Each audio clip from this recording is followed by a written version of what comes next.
dictionary. I just want to know how you spell your self-made word. That's all.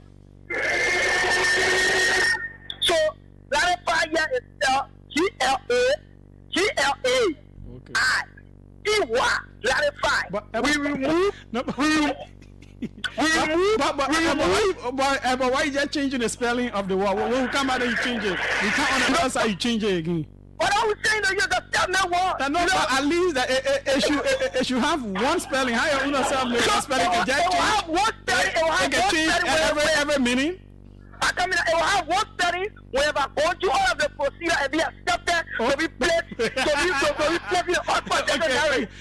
Okay, go ahead. Thank you so kindly.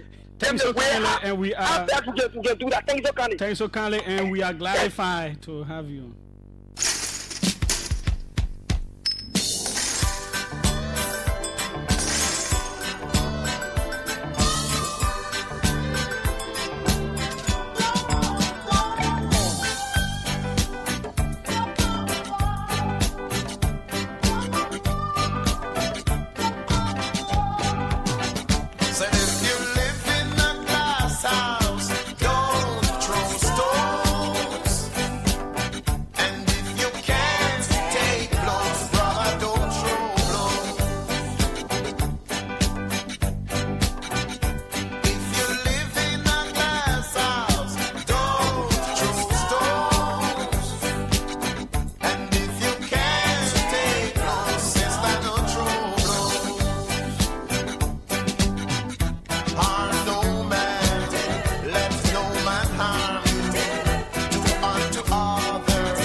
If you can take blows, don't throw blows. Welcome to the biggest thing at about this time in Liberia, happening on radio.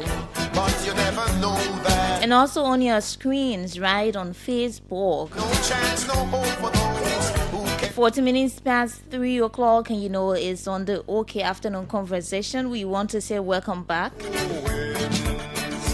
And somebody's smiling, blessing namely. So welcome, my producer is here, blessing namely, alongside Abraham Kane.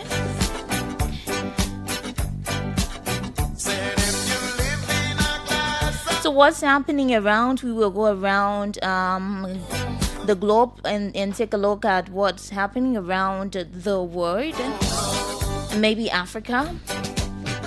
And then take the fact check. From the fact check, we come back and acknowledge some of those following the broadcast. After which we talk about some important issues like we always do. Up to... And so our first guest has turned us down. So we'll talk up to 5 o'clock. We'll entertain your cause up till 5 o'clock. 5 o'clock, we're going to have in studio as our guest Representative Sumo Moba, and he's going to sit in up to 6 o'clock. 6 o'clock, we take the news and we wrap it up and walk out of the studio. That's how things are going to be like. But first, we're going to take the facts check and be right back. Let's go for the facts check. When we come back, we go around the continent and tell you what's happening around the world. Let's go for this break. To be right back. And provides the verified facts of statements made online and on the radio. On July 3rd, Anthony Clark Edward Tume, Commissioner for Legal Affairs at the Liberia Electricity Regulatory Commission, claimed in the Facebook post that Liberia has been ranked 9th among 43 countries on the latest Africa Electricity Regulatory Index. The Electricity Regulatory Index for Africa, launched by the African Development Bank in 2018, is a composite index measuring the development of electricity sector regulatory frameworks across African countries. To verify whether Liberia has been ranked 9th on the latest ERR for Africa, we reviewed the African Development Bank's website and found the 2024 edition of the Electricity Regulatory Index for Africa. According to the document, Niger and Liberia showed some of the most dramatic improvements in the current report, with Niger moving from 0.478 in 2022 to 0.799 in 2024, while Liberia moved from 0.628 in 2022 to 0.800 in 2024. This ranked Liberia 9th, followed by Niger with a ranking of 10th among 43 countries. We conclude, based on this evidence, that the claim made by Anthony Clark Edward Tume that Liberia has been ranked 9th among 43 countries on the latest Electricity Regulatory Index is correct. On July 1, former Montserrado County District No. 11 Representative Gabriel Yinka claimed in an interview on Prime FM that the Liberian Constitution allows for the arrest of a lawmaker even if they are attending a session for breaching the peace of the country. Mr. Yinka was speaking in the context of recent tensions in Grangeda County involving Montserrado County District No. 10 Representative Yeke Kolubag and former warlord turned evangelist Joshua Milton Blai, also known as General Butt Naked. The two had traveled to the county as part of a political outreach by the collaborating political parties, a visit that stirred commotion. At the same time, President Joseph Waka was in Zwedru to attend the state's funeral and reburial of former President Samuel K. Doe and First Lady Nancy Doe. To fact-check Yinka's claim, we reviewed the 1986 Constitution of Liberia, Article 42, which outlines the legal protections granted to members of the legislature, states that no member of the Senate or House of Representatives shall be arrested, detained, prosecuted, or tried as a result of opinions expressed or votes cast in the exercise of the functions of his office. Members shall be privileged from arrest while attending, going, or returning from sessions of the legislature, except for treason, felony, or breach of the peace. This means that while lawmakers enjoy certain privileges, they are not above the law when it comes to serious offenses. If a lawmaker is involved in a case of treason, commits a felony, or breaches the peace, they can be lawfully arrested even during a legislative session. Based on our findings, we conclude that Yinka's claim is correct. A lawmaker can be arrested for breach of peace even when they are in session. This is all we have time for on the Fact Check segment. This segment is part of an MOU between Local Voices Liberia, OKID FM, Pram FM, and Kia Radio to counter disinformation to help the public make informed decisions. This MOU is funded by the Liberia Media Empowerment Project, implemented by Internews with funding from the European Union. The funder or partner had no say in the editorial decision, leading to the production of this Fact Check segment. We will be back on Monday with more Fact Check reports to help you know the facts. If you want us to fact check a claim for you, please send us a text or WhatsApp on 0777 556 296, and we will definitely check for you. Also follow us on Facebook at Local Voices Liberia, X or Twitter at LVL Fact Check, and go to our website www.localvoicesliberia.com. My name is Olivia Bawon. Thanks for listening. Goodbye.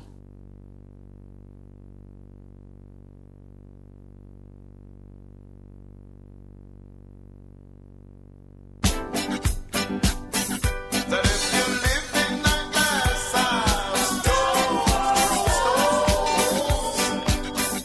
And if you can't stay close, don't. And so welcome back to the OK Afternoon Conversation. We are now going across the continent to see what's happening. So Namibia hot or state funerals amid criticism of high cost. The Namibian government has announced a temporary ban on state funerals amid criticism over the rising cost of these barriers. Imagine.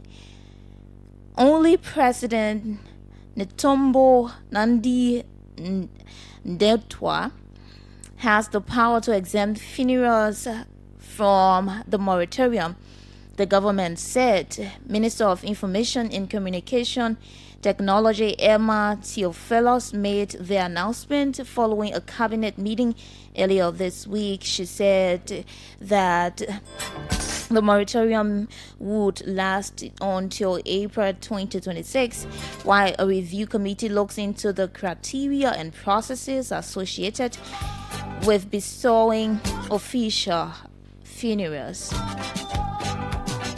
Said if you live in a glass house, don't throw stones. And if you can't take those We go to Mali, where Mali's military leader, General Assimi Goïta, has been granted a 5-year presidential term by the transitional parliament, which is renewable without elections. What? Mali's military leader has been granted a 5-year presidential term by the transitional parliament, which is renewable without elections.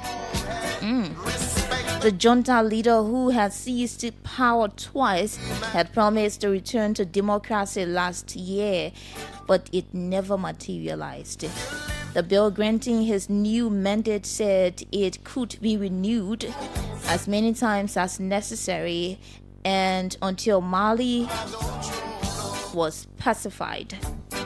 It clears General Goïta to lead the West African country until at least 2030, with many fearing the move could lead to the repression of the opposition or dissenting opinions. The 41-year-old military leader was named transitional president after his last coup in 2021.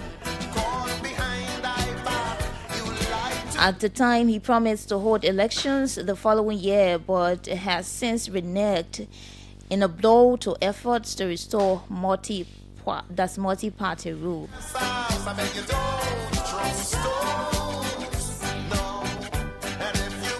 And so let's take a look at some of those watching this afternoon. Mamadi Morris Kamara is watching. He says he's following closely.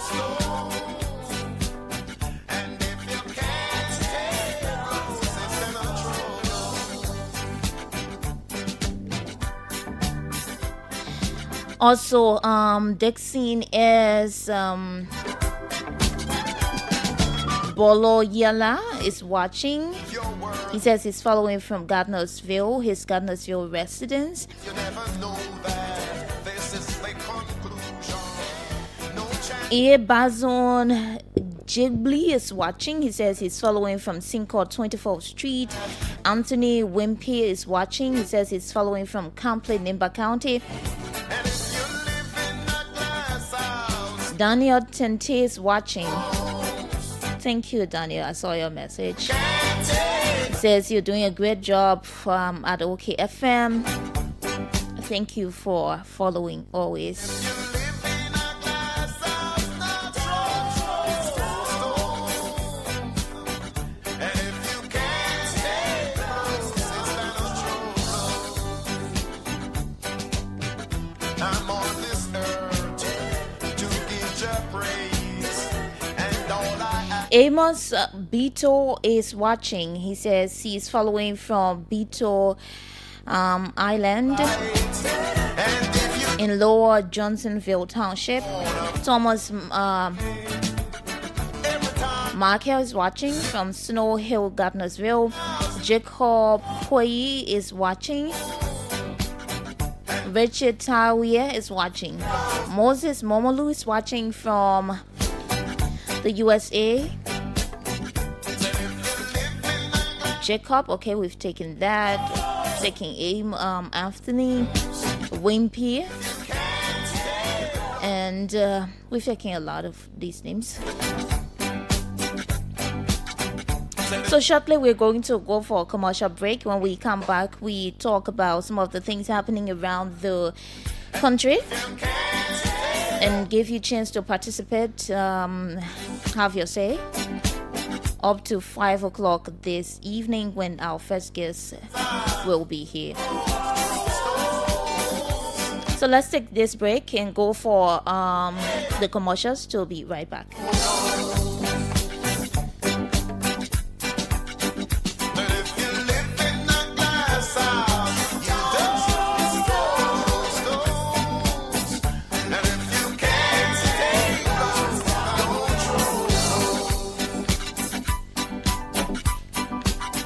But if you live in a glass house,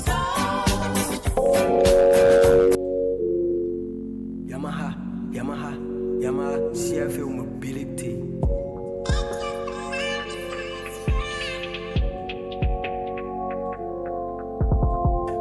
Yamaha, I don't ride Yamaha. I can move in the mall on top of the sky. Yamaha, I don't ride Yamaha. I can move in the water, the quota. Yamaha, I don't ride Yamaha. I can move in the mall on top of the sky. Yamaha, I don't ride Yamaha. I can move in the water, the quota. Yamaha J, the king of the road and the giant for all of the quota. Once in all, I can fly on the ocean. It can take you from Ghana with motion. CFL Mobility. I can sell the original quality. The people in the city will celebrate Yamaha breath. Dropping the prices on Yamaha breath. Making the service affordable, spare partner to it, bananas and strap on the people that selling the commercial Yamaha motorbike. Selling a fishing boat engine, July 1st, by that Yamaha birthday. Today that Yamaha birthday, we offering services, discount prices at our office in Talawa. We're talking it and we're doing it bigger. Today that Yamaha birthday, July 1st, by that Yamaha birthday. Today that Yamaha birthday, July 1st, by that Yamaha birthday. Today that Yamaha birthday, July 1st, by that Yamaha birthday. Today that Yamaha birthday. Whoa, my people. This July 1st, Yamaha Motor is celebrating 70 powerful years. In Liberia, you are invited. Come say on time, just before Lockington Cinema, for a one-of-a-kind celebration. Yamaha is more than just motorcycle. We are powering land and water. Check out our strong, fuel-efficient Yamaha motorbike built for Liberia's road, reliable for your hustle, and now available at special discount prices. Trust my level, Yamaha Lana play. And for our river communities and business people, Yamaha world-class boat engines are ready for you too. Yamaha get boat engines that are very powerful, trusted worldwide, and they are now available in Liberia. Do you need servicing or you need spare parts? Forget about it. Yamaha get your solution on July 1st. Just check out our Seyon Town office before Lockington Cinema. You will see Yamaha building. You check there on the 1st of July. From the morning to the afternoon or the evening, you will see the people doing services at our special anniversary discount prices. Yamaha Motors on the road and on the river, we move forward. Quietly.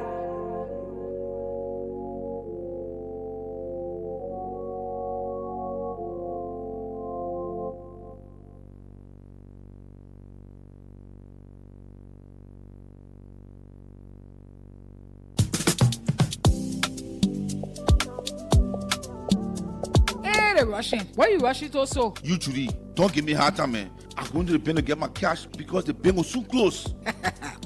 You can use the ATM? My ATM card expired ever since. My man, you don't need ATM card. Just use the mobile app and generate an e-token.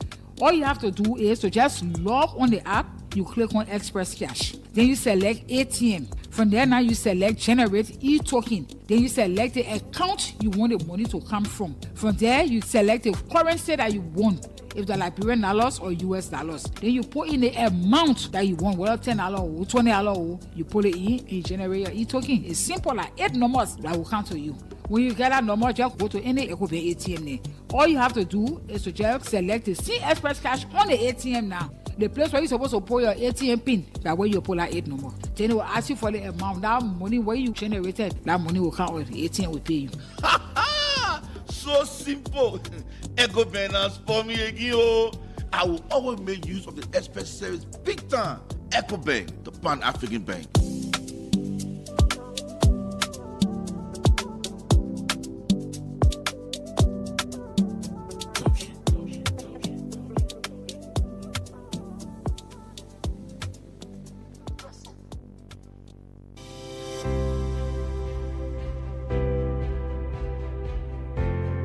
Your favorite RLJ Kendeja Resort and Villas is new and improved with top-notch first-class services guaranteed to make you feel pampered and special as our royal guests.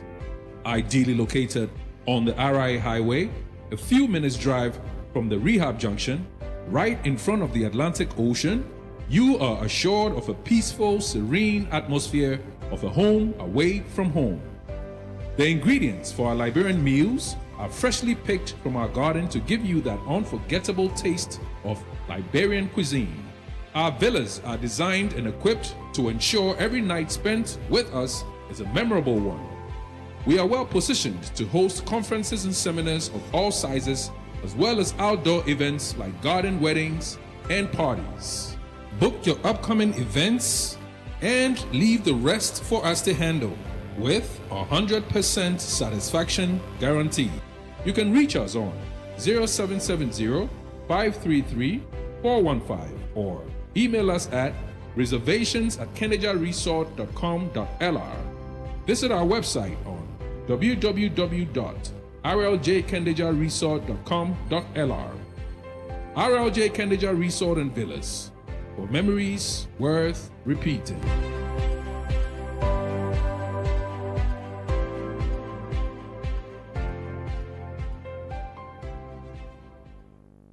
Are you a driver? Do you have a ride? Want to make some extra cash? Say no more, because we've got you covered. Omuta has arrived. The best drivers app to ever hit Liberia, with over 1 million riders just waiting for you. Join the train right now and don't be left out. Drive at your own convenient time. Drive whenever it suits you. Drive on the weekdays. Drive on the weekends. Drive in the evening. Make driving work around your lifestyle. The good news is you get paid every day. Every time you drive, you get money. So don't be left out. Rush now and get your Omuta app on Google Play and Apple Store. It's ORMUTA. Omuta, the best driver app connecting Liberia. So don't be left out. Join the Omuta family right now and make some cash. Let's roll, baby. Let's roll, baby.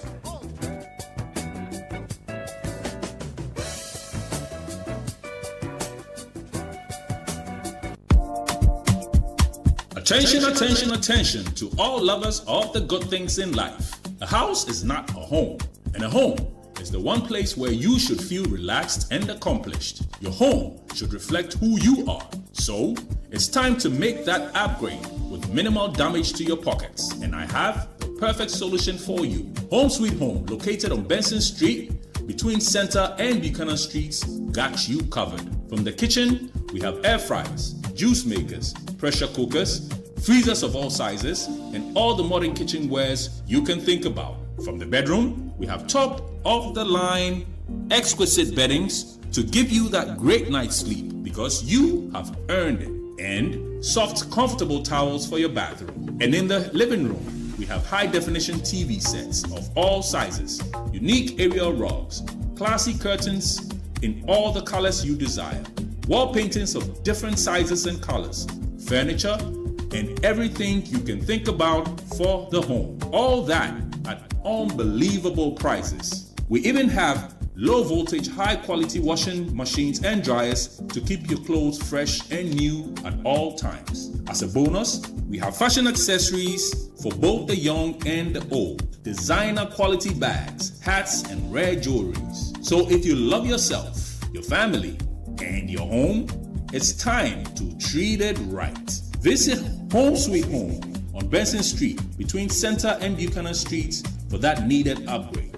Or you can call them on 0886 834 944 or 0770 581 420. Home Sweet Home for the love of a classy home.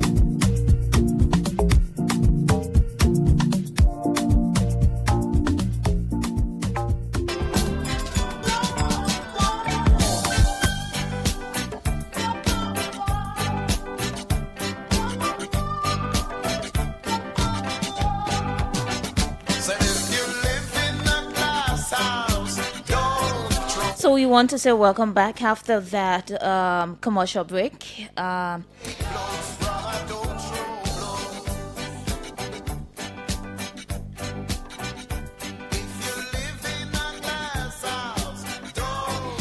So the time is 30 minutes, claiming up to, is it 30 minutes? No, it is 23 minutes, claiming up to 4 o'clock.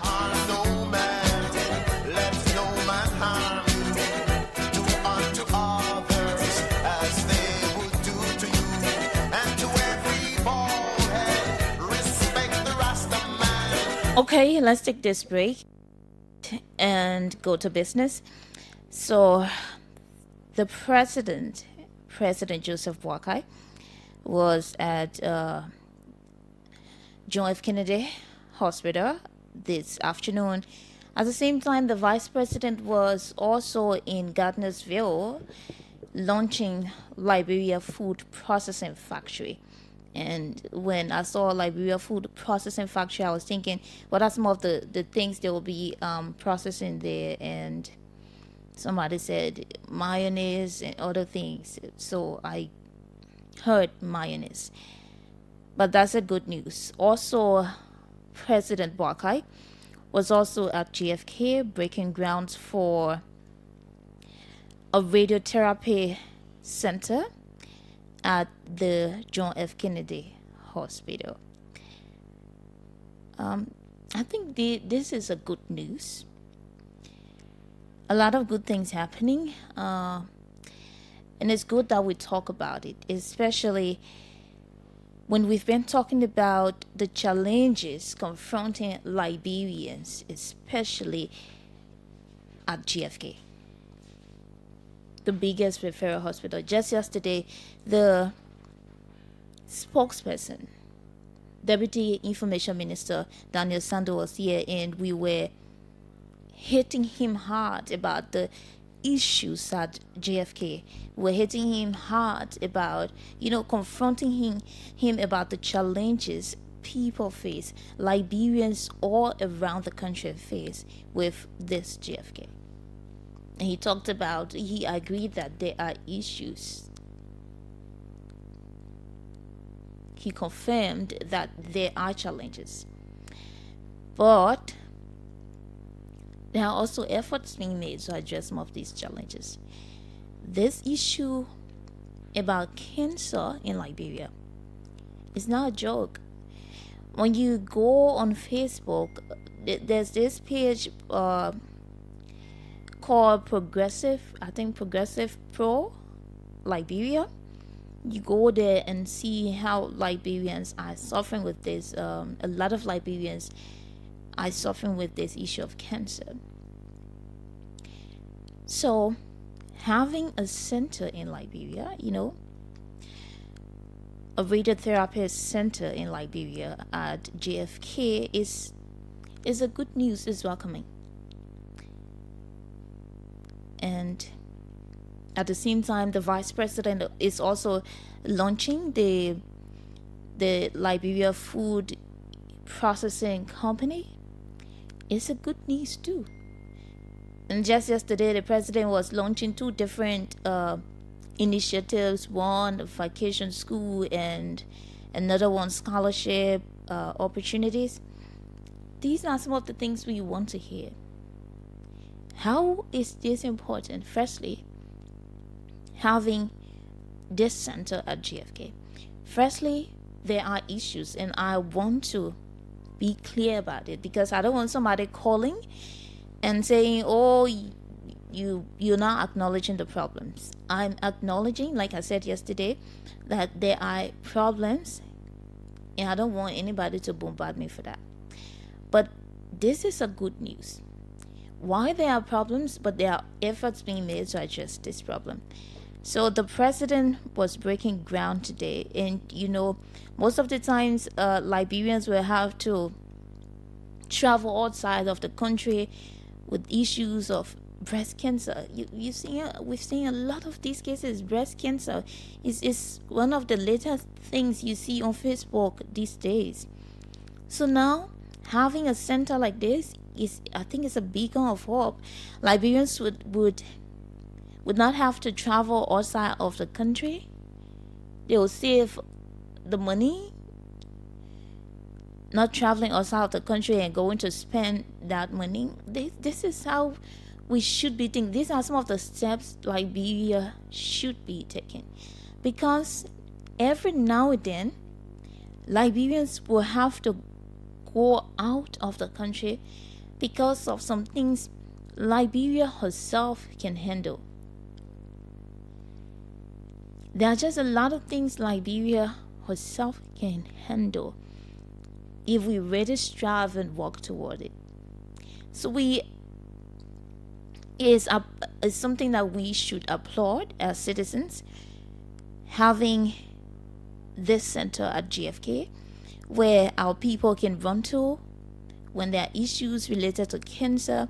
And I was just going through this radiotherapy center, what it means, what are some of the cases they cater to, this issue of health. I'm not an expert in that, but this is also going to reduce mortality rate from cancer. I was just looking at some of the benefits. It's also going to help to improve. So what I learned is that this is a center, and it is a machine. There is going to be this machine. I know a lot of people have understanding of it more than I do. That is going to kill the cells or the DNA that causes cancer or responsible for cancer in the body. It's a lot, and I think is applaudable. People dying on a daily basis. Every day, people are suffering. People have to travel. Just the other day, a lot of people were raising money so that people can travel, or a lady can travel who had cancer can travel out of the country, and could not even raise enough money because everybody nowadays got some issues to handle, right? So it's a step in the right direction. We just hope that this is not just going to be a groundbreaking for 6 years. This is going to be a groundbreaking where we're going to see the center in the soonest possible time, and not just groundbreaking or not just launching like the food processing company was launched today. We want to see things happening. This is the beginning. Everything has a beginning, right? But we want to see these things working. We want to see these centers working, actively working. so that our people cannot continue to suffer. And we also want to remind the government that there are a lot of issues at JFK that need to be looked at. There are a lot of issues at JFK that need to be looked at. 2 days ago, there was this communication from Rugi Barry, Representative Rugi Barry, about increasing the budget from, I think, 33 million to 45 million, the budget at JFK. It's something that needs to be looked into. It is something that needs to be looked into, because whatever the problem is at JFK, it has to be addressed. Because on a daily basis, people, Liberians, when it comes to health, there's a huge challenge. Yes, there are challenges every other areas of the country, every other sector, but when it comes to health, it is not a joke. It is only one who is healthy that can hustle for bread. It is only one who is healthy can hustle to feed his or her children, or talk about celebrating whatever, or find a job, or travel out of the country, or study to go to school, right? Or think about building roads or doing business. It is only one who is healthy that can do that. So that's the first thing. Maybe second could be food or whatever. But the health of Liberians is important. People are dying on a daily basis. 2 days ago, there was again another report of a lady I was reading about, who a doctor just did a surgery on at one clinic. And that's one thing Liberia Medical and Dental Council need to be proactive, more proactive. People just doing surgery around here, they need to be more proactive and ensure that people don't just go to these. And this is the problem. When people think that a setting service, a lot of people have raised this issue about how costly the services at JFK, I mean, the cost of services at JFK is, how costly it is. So you go to JFK, people know this place to be a government-run hospital. A government-run hospital, a public hospital. So just that name, that it is a public hospital, people expect that it should be affordable. But a lot of times that is contrary.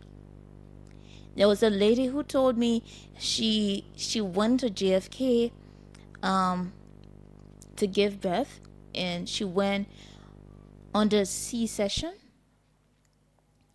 and then she did not have the baby. But there was another lady who gave birth, and she and that lady had to share a single bed. So because the beds are not enough, they pull her down even before the time. You have to go down because the beds are not enough. Somebody else will have to come and take the space. So whether you're ready to go home or not, you will have to go because there are not beds. So you go home, you know how risky is that? That is even very risky. So you have to go home and take care of yourself, and then when you feel pain, you go back. When you're supposed to be there and be monitored daily, maybe every morning, every evening, to be monitored. But that lady spent, I think, 3 or 4 days, and they had to pull her down because, as she said, the beds were not enough, and there was another lady who needed the bed, so she had to give way, even when she was not okay. There are a lot of issues. So you go to the hospital to give birth for whatever surgery, and you pay $150 United States according to her. I've not been there. pay you $150 and after 4, 5, 6 days, they put you down only because the beds are not enough. And maybe you're not okay. You're not, ready to go home. And she said they had to put her down because another lady needed the bed. And she was sharing that single bed with another lady and also a child, a newborn baby. So 3 persons is sleeping on one hospital bed. These are the issues we talk about every now and then. So you be wondering why maybe somebody, a pregnant woman will go to the hospital and maybe she lost a child and at the end of the day she's not okay because of complications. She end up, losing her life. These are just some of the common issues we talk about. A doctor told me manpower may not really be the issue, but equipment, and not just equipment, but the materials needed, the facility. Some people sitting, you go there, some people sitting in chair, they are ministering drip to them. Go there and see what's happening. So like we talked about it yesterday, and I like that the minister acknowledged that there are issues because there are really issues.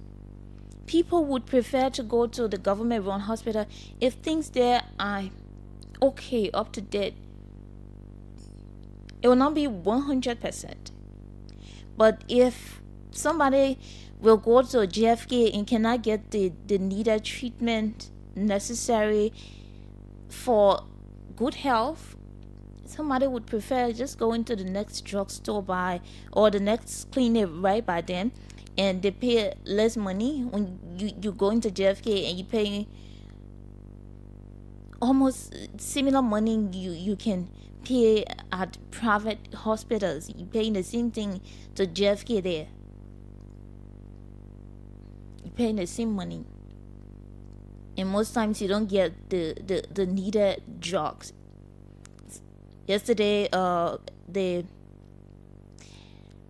listened to Noah Zal Gibson talk about malaria drugs and some of these common drugs you can get it there. Yeah, we agree.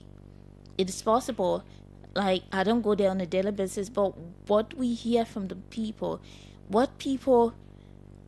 you don't know how many times people run to the radio station here every now and then. Sometimes in a given day, we have 5, 6 persons running to the radio station because they need money to be discharged. They need money.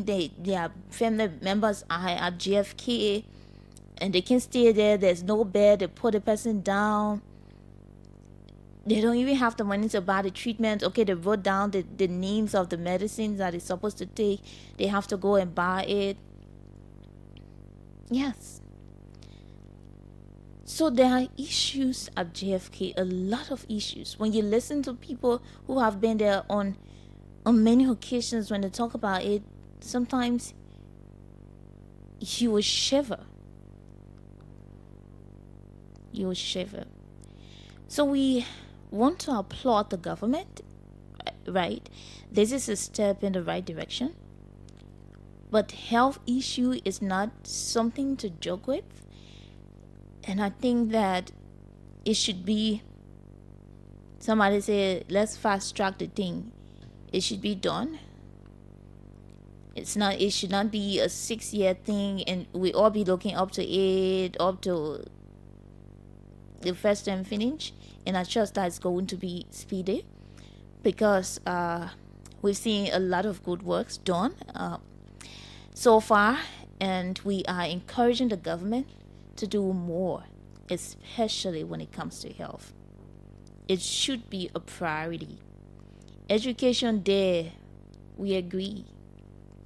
The roads are there. But health, only one that is healthy can build road, or can go to school, or look for food to eat, or whatever else you think about. So it's high time the government look at this issue of health. So we have 5 minutes up to 4 o'clock. We will entertain your calls, and you have your say on the discussion up to 4:30, and then we can talk about something else. And then at 5 o'clock, our guest is going to sit in with us in the studio here. It's on the OK Afternoon Conversation. We are now opening the line 0777 700 995, 0555 995 995. You listen to me talk about some of the issues, and I also applaud the government for the efforts made so far, in as much as there are the problems, but I think it is a step in the right direction, and we need to applaud the government for that. But it should not be a whole year thing, right? We should not joke about it, because health is a priority. Hello. Hello. Hello. Hello. Okay, we cannot continue with you. Hello. When you call, you stay away from your monitor, please. Sorry, Mom. Sorry. Okay, let's hear you. Okay, my name is Dennis. I'm calling from Kamara. Dennis morning. Mm-hmm. Okay, I just want to make one correction when you say you are advocating for the institution of JFK, not JFK for UL. Oh, okay. Yeah, UL. Sorry. Yeah. Sorry. It's UL. And I want to make a recommendation to the government health ministry. Mm-hmm. Instead of importing foreign hospital beds, we have carpenters here. Why can they buy that one man mattress and take one man bed, just small, and fix it? We will not be talking about hospital beds. You know, we have symbols, we have rooms here, we have computers here. Why they can't say small hospital beds instead of looking up to one man or hospital bed? The only one would have to say, oh, okay, maybe I want that one they call the carrier, where you can put the picture and roll it. Mm-hmm. Yeah, now we can say, okay, let's go and buy it. But bed, while we have rooms here, we have material factories here, then we cry about hospital bed. We have to be thinking. Thank you. Thank you. Hello, caller. Hello. Hello, let's hear you. I'm Erickson P. Philip calling for Think Liberia, Love Liberia, and Build Liberia. Go ahead. I know where to get Think Liberia, Love Liberia, and Build Liberia. People Village, my resident. So, like a resident, they Think Liberia, Love Liberia, and Build Liberia. Build Liberia, yeah. Interesting. Let's hear you. You know, what we vote there, the government for that, what we see. Yeah, although everything not very important issue, but the government working towards the Liberian people focus. Yeah, so we know that this government will be there for us. Okay. Thank you. Thank you so much. Think Liberia, Love Liberia, and Build Liberia. Hello, caller? Hello? Okay, we cannot continue. Hello, caller? Hello? Hello, let's hear you. Yeah, even the peaceful Liberian, my name is Philip Bangura, calling from the Township of West Point. Go ahead. Yeah, let me appreciate my president. I think the president said that you're not speaking no more.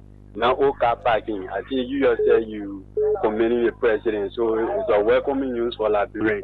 Okay. Because all the past time, we suffered to that JFK there for cancer and all that things, and taking our people and carrying overseas, carrying different places. And now Liberia coming get our own area to for the cancer and things. I think it's welcoming. And also again, let me say kudos to the vice president too, because now all car parking, yeah, at least he himself to be making effort to see how the country can move forward. So I calling where many Liberians to see how best we can rally on the president to the president, because when another president can, Liberia all we have. So I call on that when you see our best, we can rally on the president to move the country forward. So thank you very much. Thank you too. Let's hear you. Hello, caller. Hello? Hello, let's hear you. Yeah, I'm Fatu command. Yeah, I do join the discourse on the ambience of the rescue missionary. Several racing things.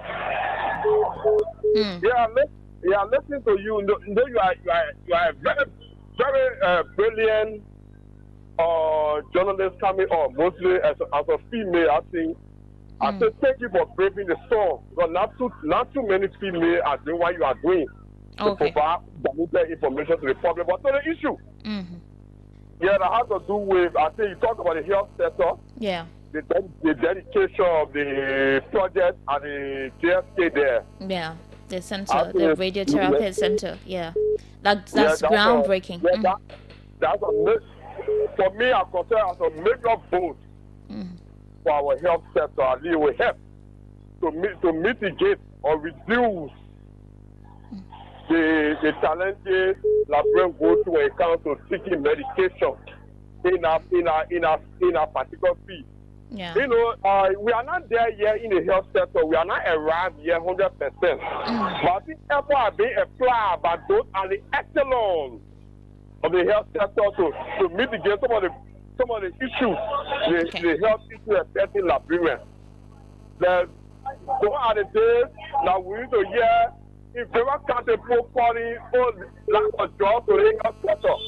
Since the ascendant case of the current Minister of Health, we are well born within that sector. She has helped to reduce or mitigate this situation. We are no longer hearing people calling for different countries about shortages of basic medicine and pure health sector. So, you know, don't say that the government is making gain in the area. And the issue of remuneration of health records is something too that we should applaud the government for. Okay. Over time, people are making minimal amounts. Today, they are receiving tap up on their remuneration. So these are things, but we are not there yet. We're still working to get there. Okay. So thank you for picking my call. Okay. Thank you so much. Let's hear this person from this line. Hello, caller. Yeah, good evening, Fatu. Hello, what's your name? Yeah, this is Moses Awadina, activist. Okay. Yeah, station number 9. Yeah, yesterday we were saying the same thing that indeed the government is pushing for the Unitary people to be pushing the government that because the other guy get caught, he's going to still available. The thing is that we said yesterday that JFK, no bed, even when we come out, the people are on the bed floor, the postal line, and they're going importing, how you call it, Manchester and other things, and you say one pair, also a pair from abroad to be begging to go for that. Where I would get capital here, they can say, they say better, can you transform?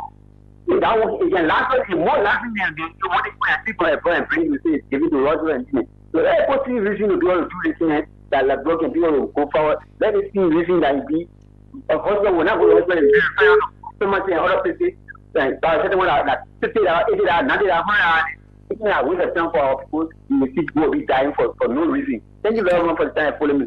Thank you so much. Let's hear you. Hello, caller. Hello. Hello. Hello. Let's hear you. Yeah, this is Ben Carter calling from Christian River G. Go ahead. Let me say thank you for your show and thank you for your presentation to the Liberian people. Okay.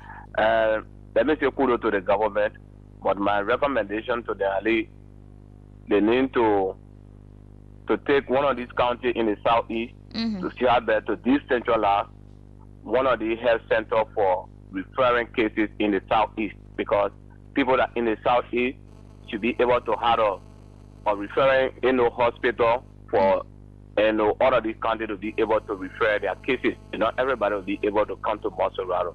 So that's my recommendation to the government. Okay. Okay, thank you so much. Hello, caller. Yeah, hello, man.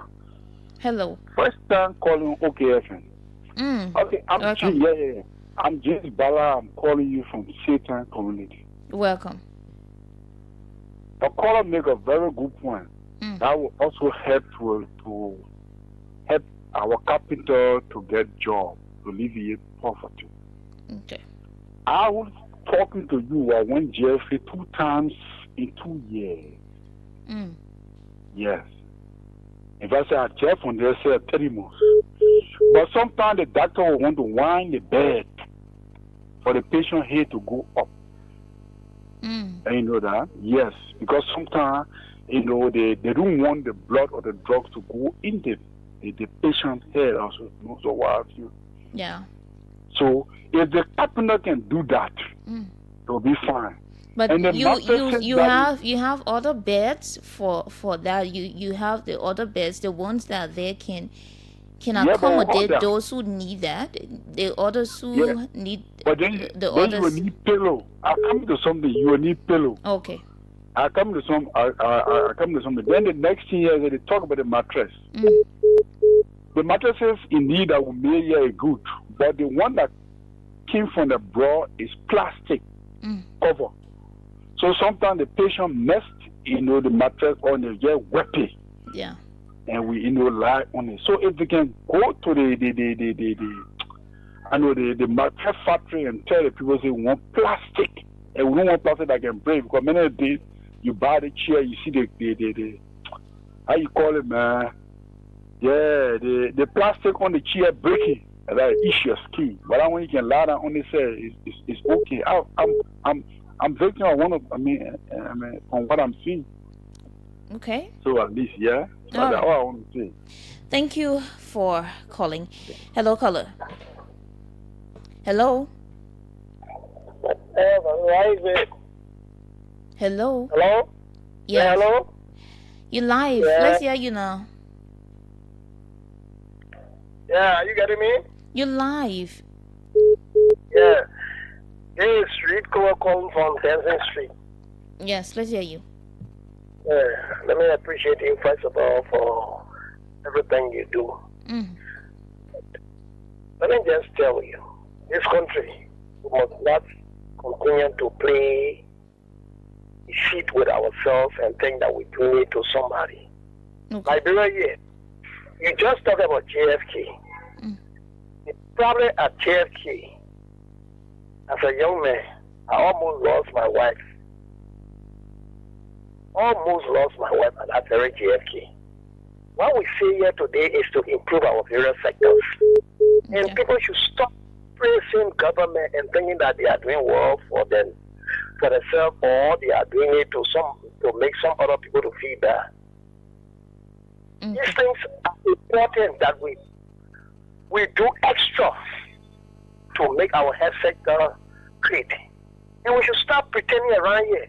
JFK is nowhere like a place to carry even your animal to say, oh, go and check it. You can't say that. Honestly, what we do there, what the merchants do over there, it's not like they having feelings for human beings. You have no one to counsel you, even if you went over there with some emergency. Even if there's no bed, they will not just put it in your face or your family face and say, no bed. No, they don't do it. They will first accept you, try to calm the tension and save life. You know how many beds I just said right in the country? That's it up. You go to this country. And today people want to press bed. Because that cry on the air for city scan. Yes, 12 years. It just came during George Weah administration. Okay. That these things we should be pressing. Let the system be very affordable and comfortable for all of us that will accept us to do these things that will save life. The JFK is not a place to play, and we should stop making mockery of ourselves and say, oh, one politician bringing 100 bed, then we raise it. If that bed, the problem, you see that wife seeing JFK there? We go 10 over 8 and just put bed there. If we really mean something, if we really treating patients. When Ebola struck here, when they brought 10, they didn't build hospital. When the COVID struck here, what they did, they built 10, they didn't build hospital. So that there, they can put 10 over. Oh, okay. You dropped the line. It's not my fault. Hello, caller. Hello. Hello, let's hear you. Yeah, my name is Madison Esra calling from Bannerville Drive Smacking. Okay. I want to appreciate you first of all. Let me say to you, people calling all over and praising GFA is black lives. GFA, if you go GFA, I just took one of my brother woman to GFA. We went there, she was pregnant, she went for C-section or whatsoever. C-section. But when you go to GFA, when you see patient lying down, no bed at all, no bed in GFA. People lying up, people sitting in the chair, they're giving a drip. So, people should not take GFA to say, oh, baby, that hospital that you go to and you'll be safe on there. Be both to tell you. Our government need to do something for GFA. Okay. Our government really need to do something for GFA. Thank you so much. Thank you so much, too. Let's hear you. Hello, caller? Hello? Hello? You live. Hello? Hello, you live. Yeah, Fatu, how are you doing? I'm fine. Let's hear you.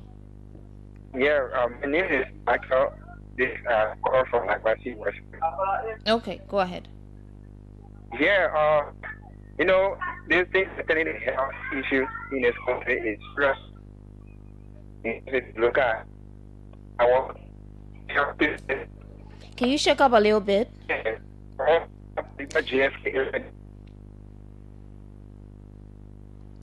Your line is terrible. We cannot continue with you. Let's take this one here. Hello, caller. Hello. Okay. I'm calling from JFK. It's from JFK. You call me from where?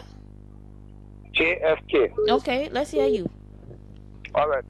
Let me first of all deny the action. No matter what, even though we are here facing small problems like me, I'm here with my brother. Somebody just said that they are patient lying all over. As I even speak to you, my brother is in a wheelchair seated, and the drip is on him. But we have there are days here. Oh, he's seated in a wheelchair, and the drip is on him. Yeah, because of daytime, so he asked that he want to sit down, to rest his back because all the time he's sleeping. Oh, okay. So if you just enter and you meet him sitting down in the wheelchair here, it doesn't mean that we don't have this. One thing I No.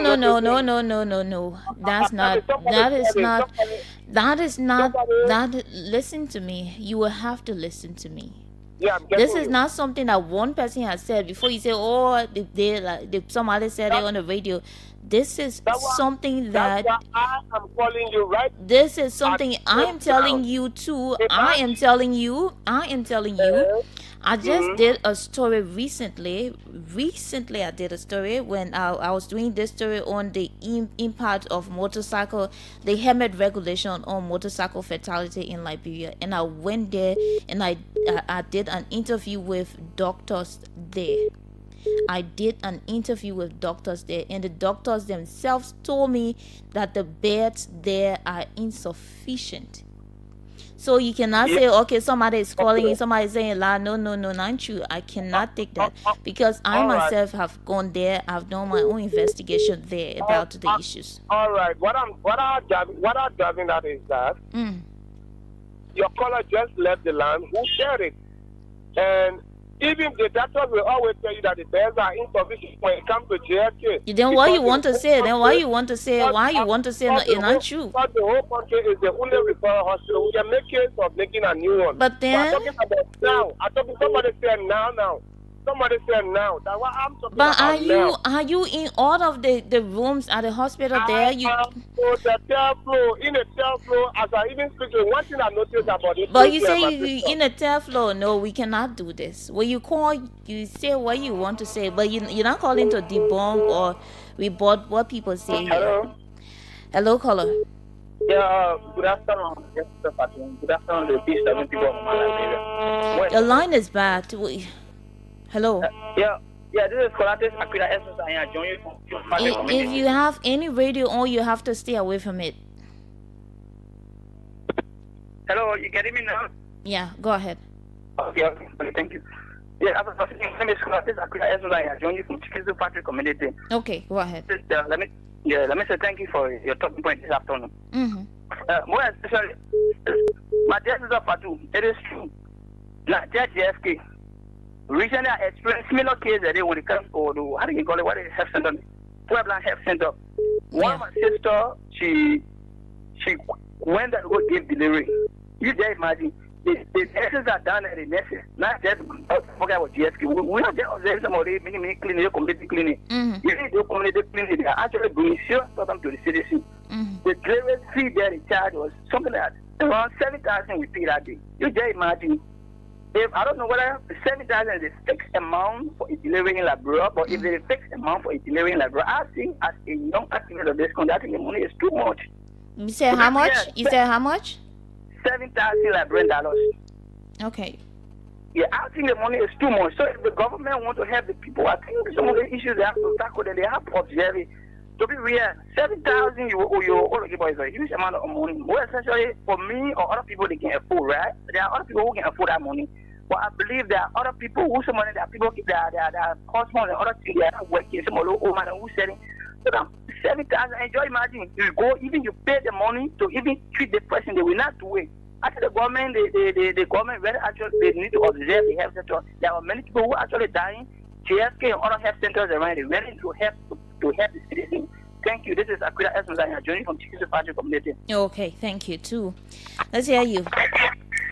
Yes. Hello. Hello, let's hear you. Yes, this is activate most of our new afternoon when you are this number 9. Yeah, activate. Everybody will take activate. Put on your new. Most of our new activate most of our new. I want to say everybody come and be activists, or myself will be activists. Yeah, you must be active, you can be active now. All right. No, there were people that always saying we call ourselves active. We want to speak with you so that people can hear it. The guy who comes forward here, he's not talking the truth. You know, if I want to back, maybe working there, you want to back yourself. But I'm saying it as a witness, I'm a little testimony why I experienced from JFK and he's saying that there is there. No, there's a brother, we asked them, we tell them, let someone walk. They know on the floor, we got to bend now with them to put it, even prepare for all the food there for him. So I think talking, that one makes us feel fine, but put it here and say, oh yeah, maybe working down there. Okay. Thank you for the time. The man say you on the floor, you own one room, then you in one room, then you say I get right now in people lying. Why are we doing this to ourselves? People calling for improvement or the betterment of JFK is just for the good of every one of us, for the good of all Liberians. So calling and reporting that there's not a problem when there is really a problem is my problem with you. And this is not something that I don't know about. This is something, like I said, I've done stories about. I've done, interviews with people there about. And I did not sit at home to do phone interview, right? So when you call and want to make it look like somebody is a liar and only you're talking the truth, then you are the problem. Because you don't love Liberia more than anybody here. Everybody here just want a better JFK.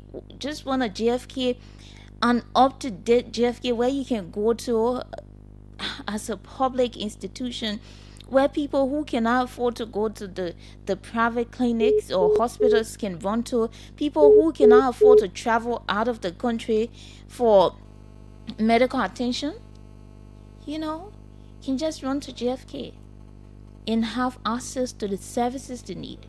This is all people are calling for. But if you want to make it look like somebody lying or somebody hit JFK or somebody, then I think you are the problem. I'm sorry. Hello, caller. Hey, good afternoon, Fatu. How are you? I'm fine. What's your name? Okay, thank you. I'm Jerome Critter, and I call from around the Kerry Street. Okay. Look, Fatu, for me, I'm not reporting your story that you made, right? Or you wrote. But the person who called, the person is in person at the John F. Kennedy Memorial Hospital.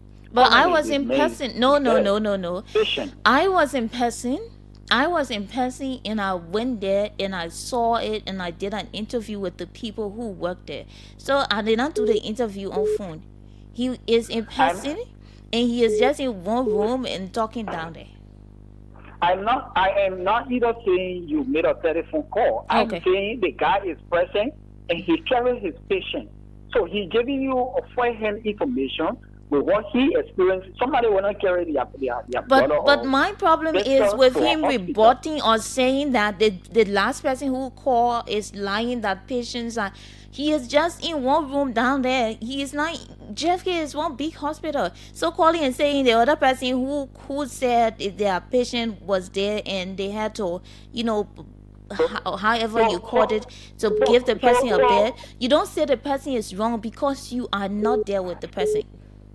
So Fatu, you believe that all the patients that in JFK, they all lying down on the floor in JFK? Is that what you're saying? That so you see, I think my problem is also with you. My problem is also with you.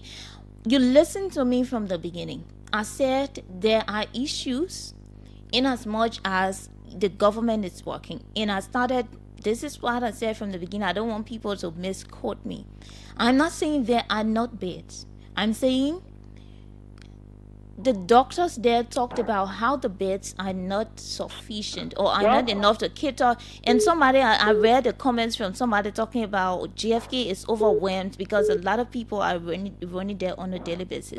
That is the truth. Yes. My problem is with you saying that somebody is lying when they say their patient is on the floor, because even the doctors are saying the beds are not enough. The people there, I went there and I saw firsthand what the problem was like. And I entered the trauma department and I saw how overwhelmed the hospital is, like somebody said. So if you're calling and saying, okay, because this person's family or relative has a bed to lie down on, then it means that all the other patients there have beds to be on. Then this is the problem. So Fatu, the real verse is true also, that not all the patients are all lying down on the floor. So if you are saying not all the patients on bed, it's also true that not all the patients lying on the floor. But so this is what I'm saying. Going back and forth with this. But thank you. We're not going back and forth. Thank you. Oh, we're going back and forth. No, Thank we're not going much. back and forth. The caller said that he is in person, and you yourself, you backing him and saying he is in person there, so the information he's giving is first hand. But it does not negate the fact that this is the issue, right? This is my problem. Hello, caller. Hello. Good afternoon. Good afternoon. You're live. Let's hear you. Thank you. My name is Manuel Cody, and I joined the conversation from the Dual Decision of Technique precisely in Joy Junction. Yeah, go ahead. Let me appreciate. No, but let's agree that the FK have beds, but the beds, they are not enough. So when you get 200 rooms and you get 50 beds, it means no bed there. Sometimes you go there, you see patients waiting for someone to be free before they take all that day. I think the government need to pay serious attention to JFK and retention. So that retention, but I think 2 or 3 beds there. Patient will be staying on in armchair, in rubber. I kept my father 1 week in rubber chair. So the government need to pay serious attention to the 2 big to the JFK and retention. No beds. You want to lack of beds. You are there. Okay. But so, when talking to someone, do not call say they want to get bed. We agree to get bed, but we get 200 rooms, you have 50 bed. It means no bed there. Okay. So let the government do something. Let the government provide, pay attention to the 2 government hospitals. Okay. They need bed, shopping for bed. Thank you for having me on this day. Thank you for calling. Let's hear from you too. Hello. Hello. A pleasant good afternoon to you. One of my favorite media personalities in Fatu, Kamara. This is the voice of activist Jeremiah Super. And I think joining you on District number 12. Okay, activist. Let's hear you. Let me appreciate the Vice President for I dedicating a laboratory company. I put with a red achievement project. That is with him and District. So I think that will also create jobs for some of the youth who are around there, who may specialize on those things that people do there. Yeah, I follow that. JFK. that the issue of the ineffectiveness as it relates to providing services, it cannot be overly emphasized because it is over the time. Even though a therapist, I think have been initiated or launched by the president, but that is not a solution because those things that people have suffered from in the past, it is still going on there. So we expected that those things should be tackled instead of launching a different initiative. No, it's also important. It's also important. Like I said, it's a step in the right direction. There are also patients who need that. One thing we should be pushing for is that it should be done, speedily. It should be done. Yeah, great, but we are looking at the functionality of all of those centers. That is what we are looking at. So I think we should pay more attention because when I look at the past budget then passed on the government, I question the intentionality of President Boakar's intention as it relates to JFK. Because I think their budget you have somewhere around 50 million or what or whatever around there because they can lack so much resources as it relates to services to deliver to the people of the masses. Many have lost their life at the detriment of no budget.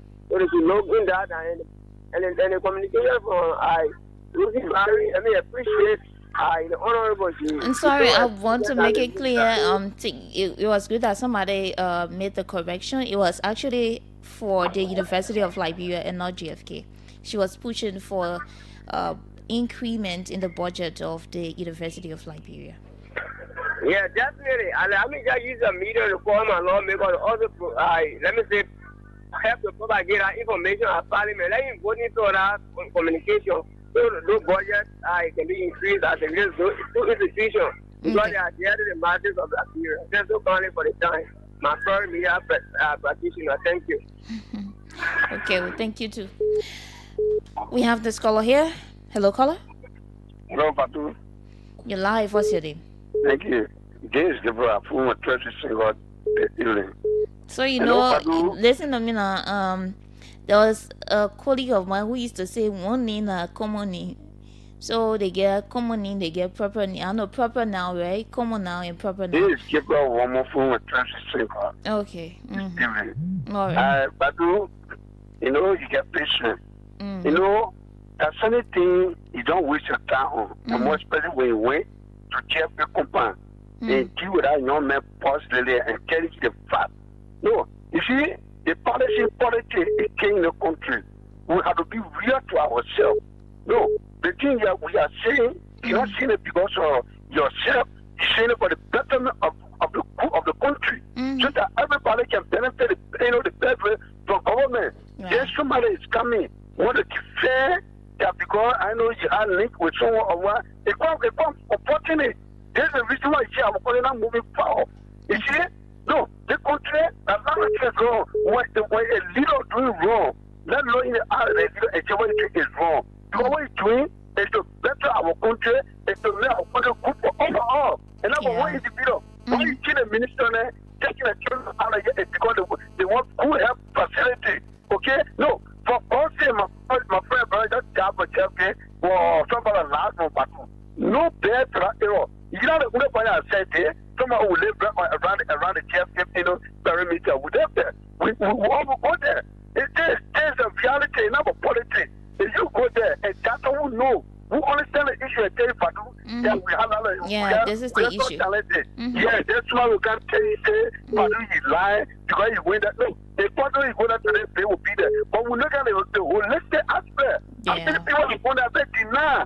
So don't be too naive in your argument. Be real, okay? It's not this as a method because you wanted the support of the government or you wanted the policy. There's not going to nowhere.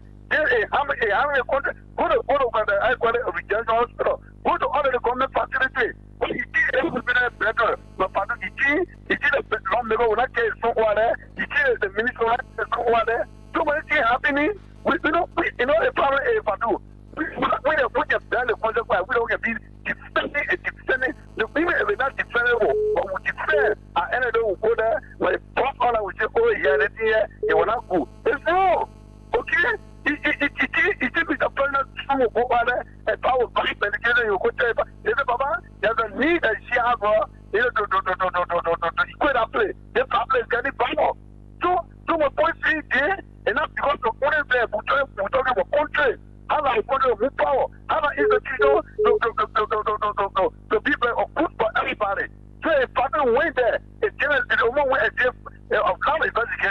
Okay, the president said he see nobody and that's true. So you in the type of who talking true. People don't get real way. They get them on the fire. Now, even though, we get out of late challenger, to the boss. But we get out of challenge with it. They say no, is that true?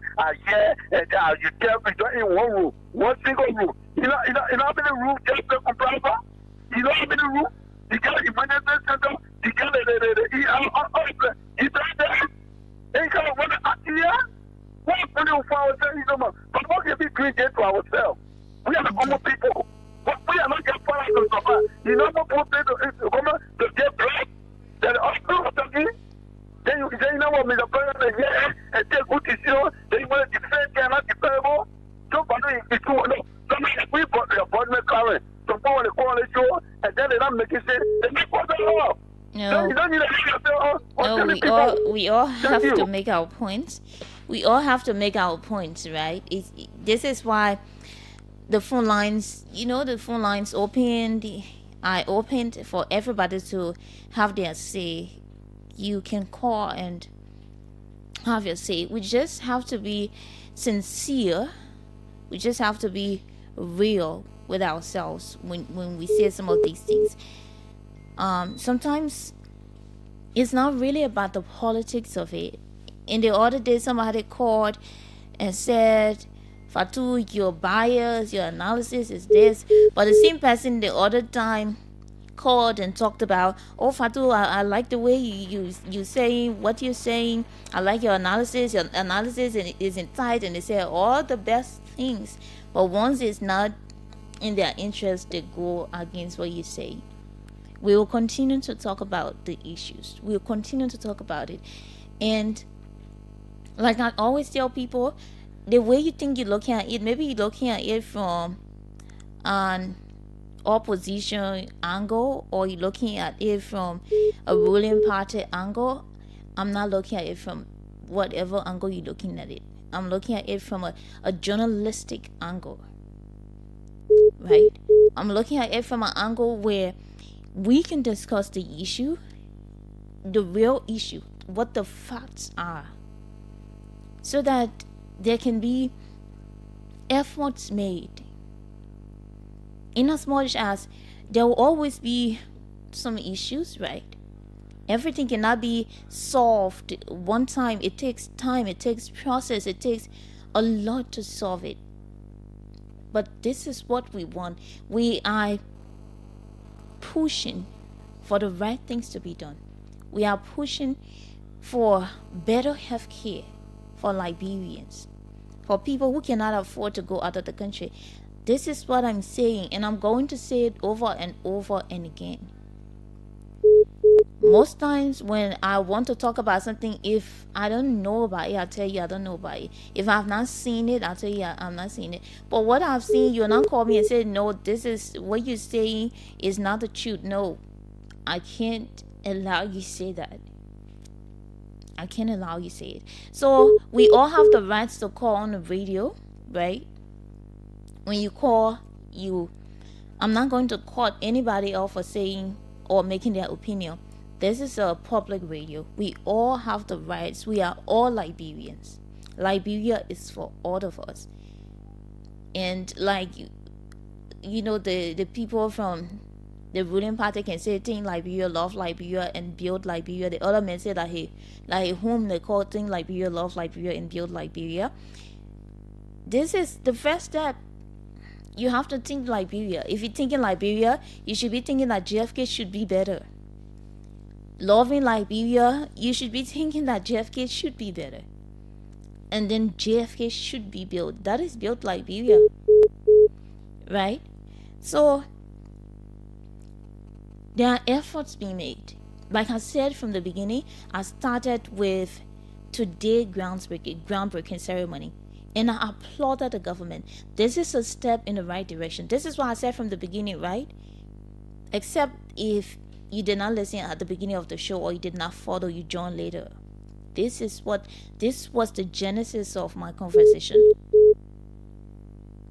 This was what I said from the beginning. And then I came down to the problem, what the problems are. This is a reminder that you are doing well, you're taking some steps, but there are also issues, and these are the issues. These are our leaders. If we don't bring it to their attention, if we all sit and say everything is rosy, everything is okay, then there's no need for the government to take action. Then they should just sit, and the president should only be president by mouth, not by action. And you see what happens. People suffer. Hello, caller. Hello. Okay, we lost it. 0777-700-995, 0555-995-995 are the numbers to call. Hello, caller. Yeah, how you doing, Fatu? I'm fine. What's your name? Let's hear you. Yeah, I'm Michael. I'm calling from Lakbasi, West Point. I called earlier, but now I'm not going through. No worries, you on now. Yeah, concerning the GSP issue, Fatu, those are calling and say, things like bro, love like bro, bill like bro. They are not loving like bro. They're not even thinking about like bro. Okay. They are just who after their own selfish gain. This JFK issue is an old age thing. People know that JFK is a place that don't have bed. But if you bring it out or put talking about it, they feel that you are against the country or you are against or you part of certain political ally that will make you trying to bring type of issue that they humble. But my issue here I have to do with there's a recommendation I really want to make to this government. Okay. You see, Fadu, if you check in other countries, like there are certain sectors. If you're working into that sector, you not have to open your own private institution, like hospital, like schools.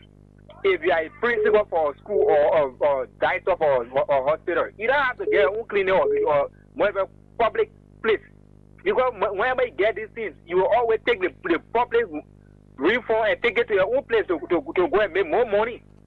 Okay. I think somebody the government should be looking at all those that are working in private entities, the hospitals and schools should not have their own school until they resign from the government place. Okay. It's seriously. Thank you, Fadu, for your time and following me. Thank you too for calling. Let's hear you. Hello, caller. Good afternoon, Fatu Kamara. Good afternoon. What's your name?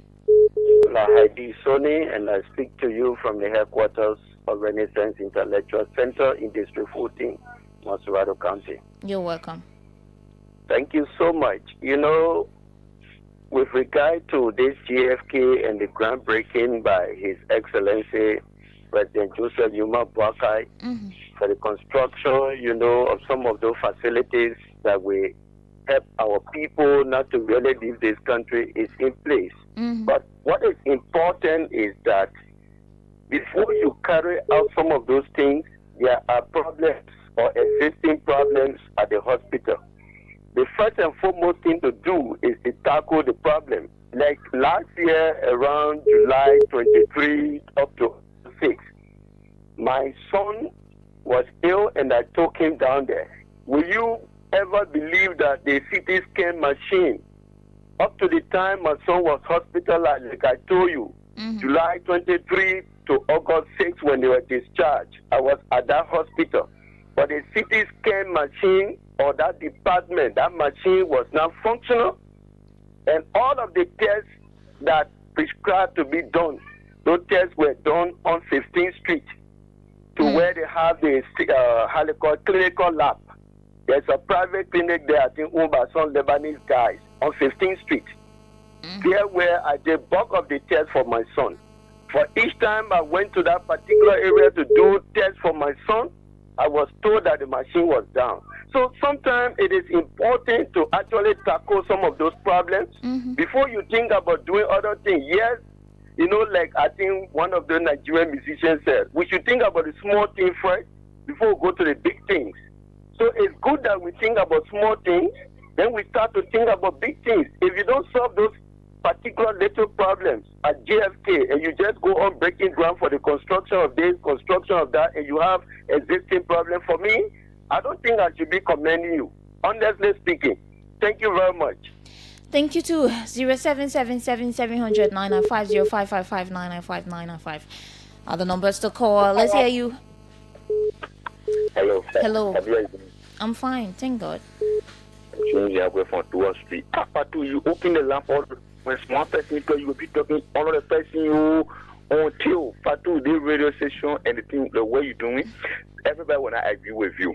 Let me tell you the truth today. Now everything you will see, you go on this, you go collect your own story, you get your own to say, and other people who now have how to call it, now for you will say no, this is not happening. That's true. People say no pay, but if you say no pay, you say but the guy who pay there. So that what's in there. So if you not put it on the report, how you put there, you cannot say, oh, no pay, no more pay is there, but you're not up, or you don't have the opportunity to be on the pay. We can say, yeah, the pay is insufficient. Yeah, we can agree. Yeah, as what my brother said, that's true. I mean, my own patient, or my patient said, oh, I want to say that the person sitting there. My dad, I've been in hospital before, so I need to tell the doctor that, oh, I want to sit down. I don't want to be on the bed today. I want to sit down. Yeah, they will give me I will be sitting there. So you can't just say, oh, okay, 1, 2, 3, 4, the person is on. And no, the man I get it. No, that's what the man was saying. But we say, oh, no, you agree with him. These are no Fatu. The same way last year and before them, other people say we should not upgrade JFK. A better will pay invisible park. So we go play. So now take people can go play on invisible park again. No, so that's the issue. Yesterday I talking and today I said talking it. The park will never do anything good. Today we talk about we're suffering, how we suffering because we took the money to get a different direction. We could have go like before talk about like get invisible park. People hungry, you go pay invisible park. That what we make food to be in the country. We I know how to call it agricultural sector. We make food. One person can pay invisible park. Look at the opposite invisible park. And one person pay. Yeah, we can get more to be like invisible park. So I'm not talking about, I just want to highlight things. But Waka doing things, but Waka should not end up being like, oh, you know what, I just want to want. So these two are telling Waka what we need. If we say JFK, please upgrade JFK and forget about something that like go play. No, we don't want it like that. You should not be like George we are. Who be invisible, but people say people can't get access to it. No, Waka upgrade JFK may be there. So that when we say we can go there, when we are healthy, we get food to eat, then when you be invisible, we'll go play there. Simple. Okay. No. I'm dumbfounded, right? But it's okay. Let's hear you. Hello. Let's hear you. What's your name? Yeah, thank you for the program. Mm-hmm. I like the program, but people want to put politics. Some they mention over there only 3 bears. You agree with that? Only 3 bears. So for me, I have politics. Your line is bad. Your line is really very bad. But somebody saying that you got 3 bears in retention. Hello? Hello? Okay, you left the line. It's not my fault. We take this one here. Hello, caller. Hello. Hello, how are you doing? I'm fine. This is Thierry calling from Clanazil. Okay, go ahead. Well, I must appreciate everything that each and everyone tried to say. But the better all is about Liberia. Mm-hmm. Can you imagine people try to strangulate their own progress, their own survivability? Meaning that what will protect you, what will defend you tomorrow against diseases, people are defending it that it should not happen. There's somebody talking about the CT scan, like it is damaged at the JFK. Something that will cry for 1 year. It is damaged at the JFK, and it's referring them to private clinic to go do tests. All of these things we do to ourselves, like you say, is not the right thing for this country. Do you have any hospital, the former in this country, that is referring that is and that people are from JFK now referring people there? But it's not supposed to be. They are nurses from even the very JFK. Their treatment is supposed to be taken. They're going to the 14 Medical Hospital. There are hospitals around here that was built by the people administration. What has not been done for JFK by the people administration? Let it be done now. That's what we call experience. I know the problem. The length of time I stay, I know the problem. Solve those little problems that are there. The bed, that yard are big. Like, develop it. Do those things. provide the best for now. Talk to the nicest. Let them leave politics out of the professional work and let them do what they're supposed to be doing for the citizen. You think why the president took his wife out of here to carry her away to Ghana for treatment if JFK was okay? It should not be happening. You didn't have money to carry my wife there. No. These things are for us who are right here. It would benefit us. You're struggling, then you're crying that you're telling people that it is okay. So tomorrow if it happens to you, turn the table around. Let another administration sit there. And those people who are saying that it's okay, it's doing well. It's well. Okay. See the answer will come from them. These things we should not be doing it. Okay. It's wrong for our country. Thank you, Fatu. We will try our best, but I beg you, very soon they will call you names and will say you for CDC. You know, it's okay. Whatever they want to call me, it's okay. Hello, caller. Yeah, good afternoon. Good afternoon. Let's hear you. What's your name? Yeah, my name is Mo Bobo, calling from Totota Lower Bon County. Okay, go ahead. Yeah, you see, in Hirsch, you don't play politics with Hirsch. I'm a proud supporter of Joseph Yiman Boakai. September 17, we struggle for this government. And I will be here. What I want for Boakai to do for me, not for my, I will say me, because God forbid, anytime any of my relatives can get sick, they go to JFK or to any of the government hospital. Yeah. You know, the government, we came to make a difference. I don't want for us to be the past government. Because they saw this thing, then they left it. They were telling the president, oh, they want good power, good this one, because we not get power in Liberia.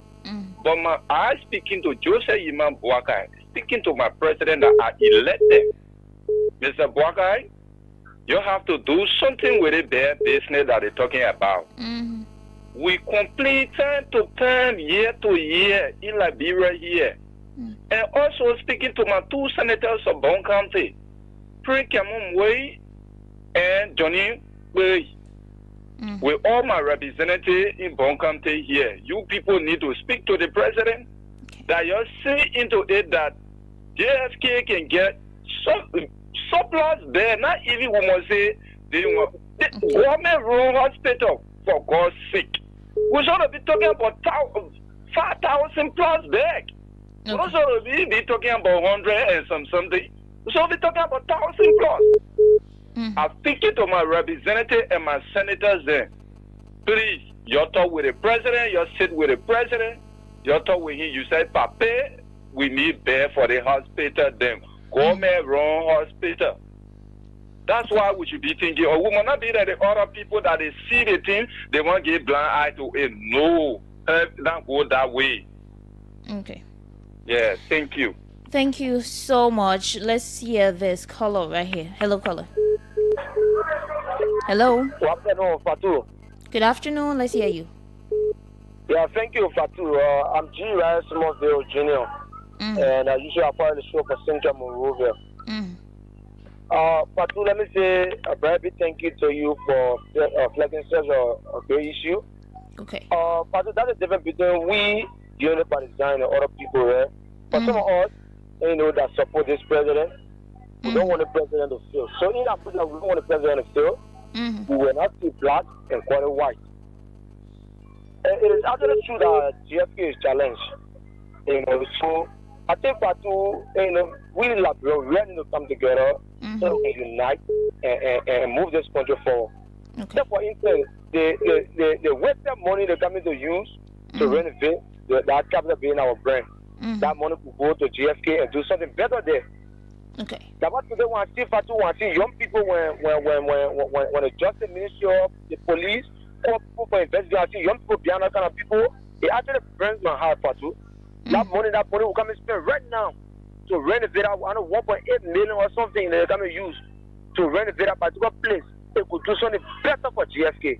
The free scratch car that will give them represented in the country, Fatu, where they don't call anybody, people running behind it up and down. It's another Western money that we can collect. Okay. Now that 45,000 times 2, after every 3 years, for 6 years, 90,000 on one human being just for a car. But to aim for God, say for the one thing about the country, sometimes we don't question why God brought it, but the kind of money that we lose here, we just want the Western one. They could do something better for us so that we the poor people. Let somebody for granted there. Someone for rural market that will come and want to GFK and take that medication so that we can get people. We're gonna everybody in the country that will get money to go India and go Ghana. The country refer hospitals to be well equipped. Okay. So for someone that support the president Fatu, we don't want the president to feel so we're not paying anything black. They are challenging that, so I'm calling on the president, President Boaga. We are begging you, please look into the issue of the GFK. Let our people get, or bear that will be able to keep up to that first sickness. Not because we're not sick today, but it will be you tomorrow. It could be anybody. Sickness does not get anything about who. Anybody gets here anytime. What if you don't get money to lead the country is a serious problem. So, Mr. President, we are begging you. We don't want to put you there. We didn't put you there for you to go, all those are appointed, one thing about them that you will put there. So, when we're calling on you, and I know you are listening, President, and I know you are listening to us because you usually listen to this show. So, please, Mr. President, please see about JFK. Let medicine be there. Nobody will not go to JFK and ask them to go back, also. Because these are some of the past experiences from JFK. Let everything be there so that the country can be safe. Let the health center be safe. Thank you so much, Fatu, and continue doing what you're doing. For us, we don't know better. We're not change you to say, oh, yeah, it's DJ, you are the one. We know you. We know you very well. Keep doing what you're doing and do it at your best, Fatu. Thank you so kindly for having me this afternoon. Okay, thank you too for calling. Let's take this call from right here. Hello, caller. Hello. Hello. Mm-hmm. Yeah, I'm just going to keep calling. Mm-hmm. Yeah, Fatu, I would like to say thank you very much for this topic. I think this is a thing that we need to discuss for the farmers of our country. Mm-hmm. Yeah, but GFK issue is an old age problem. Because for me, I have an experience there because my brother, one of my brothers died there. To just get the body out, it was not easy. The money that they charge us, the less money we want to leave the body there. So the bare issue is a number thing. I think government got to put up feet to the fire so that at least they can bring more bears to get patients, because you can't get referral hospital when people going there and you can't see anything. The nurses are there. They are very poor. They are not human beings to say they want to treat the human, and they are fellow human beings. Because when you go there, they will be sitting looking at you doing different things. When you go to their offices for attendance, they will not attend to you. They will be talking about different things. So these are things that I don't know what like treating a friend like Brenda this way. You can't be sick, you go to the hospital, then you get frustration. How will you live? These are things that are making more people to be dying in the country. It's not so big in that way. As a nurse, you took oath to protect life and to protect life. Now that the security put you took oath to protect property and life too. But you as a person, you the first as when somebody seriously sick, they come to you for you to comfort the person and make the person feel at home, so that the person can get revived. But they are there to kill people. So for me, that as a Joseph Baga, because the other people say, oh, the other people are there, they not do the same they can do it. We are asking them, Papa, we're begging you, please. You said you're going to rescue us, but now you're making us to be drowning. Please forget about everything and rescue us. Thank you very much. Okay, we take 3 more calls and then we can usher in our guest. Hello, caller. Hello. Hello. Yes, let's hear you. Yeah, I'm Melvin. Is there I am joining from Pakwa in Congo Town. Yes, talking about the GFK situation, I think GFK, like every sector of government, it is actually not where we want it to be, but it is really not where it used to be. Okay. If you go GFK today, there have been many improvements. In time past, before even people have made patients at GFK, money will be deposited. But today, if you go GFK in an emergency situation, even you don't have far rail or bring out of the people will accept you, they will treat you until the day they're ready to discharge you at the day you will pay the bill. They don't refuse patient because of no money. If you go GFK today, unless time pass today, they are noticed all across the world. The facility that nobody should refuse patient. You know, even like if patient go there, any health worker refuse them because of any other reason, they are normally available that people can call to complain that they care their patient that they refuse them. And you're talking about issue of death. GSK is stressed. You know, the level of work that the Labrador Medical and Dental Council is doing in recent time in targeting substandard health facility. Because of that, many of them feel insecure. So the moment they found they receive patients with some minor issue, they will refer them to GSK. So because of that, the influx of patients at GSK is high. Okay. All of those facilities, they are all too afraid, too skeptical, because they don't want to face any issue with the health regulatory authority. So because of that, the stress is huge. So it is true that GSK needs some upgrade, we need bigger hospital, but to say the current team is not working, I think that's a day service to them. Go only one today. Right? Every day, the management either facing some kinds of door, facing AC, cleaning the area, teaching staff. And the hospital is clean. It's better than what it used to be. I think it is just because maybe it's a health facility and the management don't want to be too political to say that we invite the press to tour the facility. I think that it is because of that some people that haven't visited the place will just sit and listen to things on the sidewalk to run with it. Many of them haven't been to JFK. My very saying to things like that. But since I start going there in recent time, I know that there are huge improvement there. Okay. Everything there is better than what it used to be. So I think the public should take some time to go there to see for themselves instead of just listening to hearsay when listening to news from people who have different motives and things. Thank you. Thank you. We take just this last call and we can. Good afternoon. Hello, you're live. What's your name? Yes. Thank you. This is Fatima, Prince. I'm calling from Painesville. Mama, if you're walking, stop walking now. No, I'm not walking. Okay. I'm sitting in a booth, cutting my hair. Okay, let's hear you. Go ahead. Okay, I listen to you. I think the issue of JFK is a serious issue that needs to be discussed because the function of a health practitioner, I think, is to save lives. But at the JFK, we got nurses there who don't pay attention to their patient. I think that is wrong. And we are calling on national government to see how best they can increase the budget of JFK. JFK has been underfunded over the past. From government as JFK has been underfunded.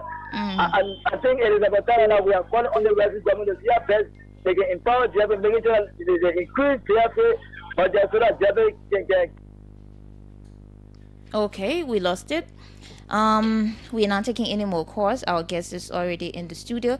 Let's take this quick break, and when we come back, the first person you are going to hear is our guest, Representative Sumo Moba. Let's take this brief break to be right back. The only man left on creation. And if you live in a glass house, don't throw stones. And if you can't take road, brother, don't throw. So if you live in a glass house, don't throw stones. And if you can't take road, sister, don't throw. Most ghosts see I looking so humble. Would like to try something, but your world would have crumbled. Caught behind thy back, you like to grumble. And before I face, you always a fumble. Yeah. So, welcome back to the OK Afternoon Conversation. Our guest is already in the studio, and he is Representative Sumo Moba. Good evening, sir, and welcome to the OK Afternoon Conversation. You were here recently? Yeah. When I came from my outside, like here, I came here. The text that interview with Prince? Chokon? Okay. So I'm confused. Like, who's Prince? Okay. How is your district? Just all about those policy issues that govern district to that of our developmental agenda. We are doing about. Okay. So I firstly want us to talk a little bit about what are some of the things now the citizens or the residents of your district are experiencing, maybe when it comes to some of the initiatives, because most of the times when lawmakers are on the radio, the first thing the people want to know is, I've listened to a lot of people talk about, what is that man doing? First, it's on a national, stage. There are issues. There are big issues that a lot of people are talking about. But some people want to know, what really is he doing now? What is that big initiative? What are those small initiatives in District 3, right, that you want to talk about? You're right. I would just like we segment it into just three catalog. One is the issue of education. We have tried over the time to help in support of the TVEC, district TVEC program. Okay. We put out 465 women, and we have our next phase that will be opening on the second Saturday in this July. Okay. Yes, we have already registered close to 300 students. Okay. All female. So then also will be paying tuition to that of the 40 young people that will be going to the Mobile Vocational Training Center for training. So we will do the tuition payment of 40%. That will be decentralized in the district. Then when it comes to infrastructure, we also look at roads. We here to do the Morrissey Fine, Cocoa Factory. That's the major route going down to West Bend. We did that Corvette. Okay. We did market. We did so many things, and I just hate every time to blow my own trumpet. Okay. Because when I come here, I come to discuss national issue, and not just the district. So I would not like to blow too much trumpet for myself. Okay. Now, this trending issue about this, autonomy of the ports of Liberia. Firstly, let's know, what is your stance? Oh, with the issue of the port, I have listened to other colleagues, to that of stakeholders. I think there have been a debate. We have the pros and cons, and I always on the side of the good guys. The good guys mean I'm on the side of the law, the bill that was introduced. Okay. And the reason I took the side of the bill, because I saw that this bill will have an increase in the area of efficiency. So the enhancement of efficiency will be better for all of us as it relates to the port being independent. Because when you are independent, you make your own decision that will affect you. But then when I go deep down into it, the question and those challenges I see that, because even if you have a bill, every bill may have its own challenge, but you have to find a solution. So one of those things I was looking at is the issue of those rural ports, like the Greenville port, the Sando, Maryland, Harper port. Let's look at whether they are able to sustain themselves as being an independent autonomous group. Okay. Because when you cannot sustain yourself, the issue of who to build them, because during the rainy season, trust me, we have bad roads, especially in the rural area. You then have people, most often for Greenville, it's about timber, and Harper is about commodity, goods and other things. So if you cannot have a good road, so how will you take the timber for the 6 months? So the 6 months, it tells you that the port will be there. So who take the challenge of paying the worker? Who take the challenge of paying maintenance fee for other office issue? Okay. So it's a wide open discussion. But what we just would like to know is that if the government can come in, because when you talk about MPA will not do the regulation, then it make it more difficult, because when in Hobson, right, when MPA generate the money, MPA will relate to the very poor during the rainy season, because they have to pay. They know dividend that they have to pay. So over time, the Port of Greenville will work during the rainy season, then MPA take charge. So without MPA being the regulatory arm, I'm afraid with the bill. Yeah. Okay. It's a good one, but I'm afraid. So you have a problem with the bill? Yeah, because we have no good roads. So you have the road from here to Greenville. Look at it. We heard the public way minister came in not too long. He did a public notice that you cannot pass on the road with 225 tons, right? So it tells you the weight.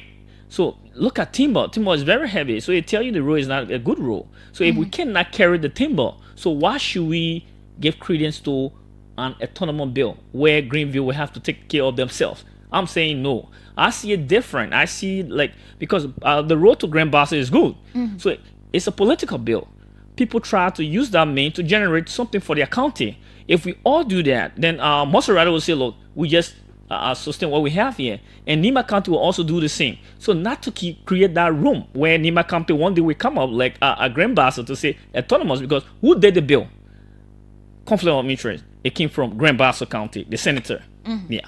So we need to look at it very keen so that we can all analyze it to make sure it will help our people and not affect most of our people. Okay, so the law states that the legislative caucus of each host county shall nominate 5 professional citizens. All right.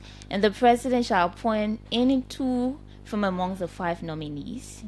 And, this is a slight variation from, 20 slot names for 8, let's say, slots, right? 20 names for 8 slots. How do you view this specific nomination and appointment process, for 8 legislative caucus members? 8 legislative caucus member where now? The legislative caucus of each county shall nominate the citizens. All right. And you understanding it? You're right. Shall nominate. That's decentralization. Yeah, yes, go ahead. That's the decentralization. Then the president shall appoint 2 from amongst the persons. Yeah. Among the 5 nominees. Yeah. You understanding? I think that's so I'm looking at how does this strike a balance between I'm looking at it from the legislative point of view, legislative oversight, and executive appointment authority to ensure the selection of qualified individuals. I think first of all, when we look at the law, the bill, it reflects on the rural area, and that happen to be decentralization, where we have our people coming in. So the appointment. It's important that the lawmaker nominate the caucus, because the caucus serve as the deputy for the people. So being the deputy for the people, you are there. That's one of our responsibility, representation. We are there to represent our people. So together, if you can have an inclusive team where a selection of 5 can be made, then with the selection of 5, the president can scrutinize them, all 5 of those individuals, scrutinize them based on requirement. So that's another part before nomination. So it's not like all 5 of them going to be nominated. So out of the 5, you have 2 that will be nominated. So out of the 2, they should reach the benchmark of the president. If the president agree based on his criteria, then he can do the nomination to the Senate. Yeah. So your problem is not with that aspect of the law? My problem is not the aspect of the law, because from the early stage, I have seen that work in other countries. It worked in Lomé. It also worked in Senegal, Dakar, right? Except for the Morocco end, where they have the National Port Agency, right? Where the port agency is there to regulate and not to form part of financial the expenditure of the law, right? But what I look at is that for us, it will work if we can look at the time frame. I always talk about time. If we can have a better rule to sound the county, that the rule will impact the process of carrying timber to sound the Greenville. Also, that if we can have a good rule to Maryland. But if we just put that aside and we say that we exclude everybody independently, it reflects on revenue. How will they generate revenue for themselves, and how will they pay? That's thing that the government needs to look at.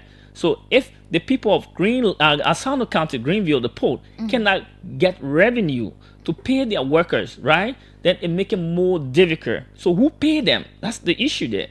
If they cannot generate. So people have been talking about the decentralization of some of the activities, especially when it comes to this port issue. But now you're talking about the timing, and we don't know how soon these roads will be ready, to accommodate whatever you're talking about or to solve these problems. When do you think will be the right time? Because we don't know when these roads will be, fixed. Yeah, I just been saying is it's just like most often, even with the issue of the national ID card, right? This everything is not to be in a hasty move to show point that I'm doing this to get the favor of the people. Right, sometimes you will get stuck in between if you cannot take your time to go through. Okay. Because the issue of what they put together is the bill, right?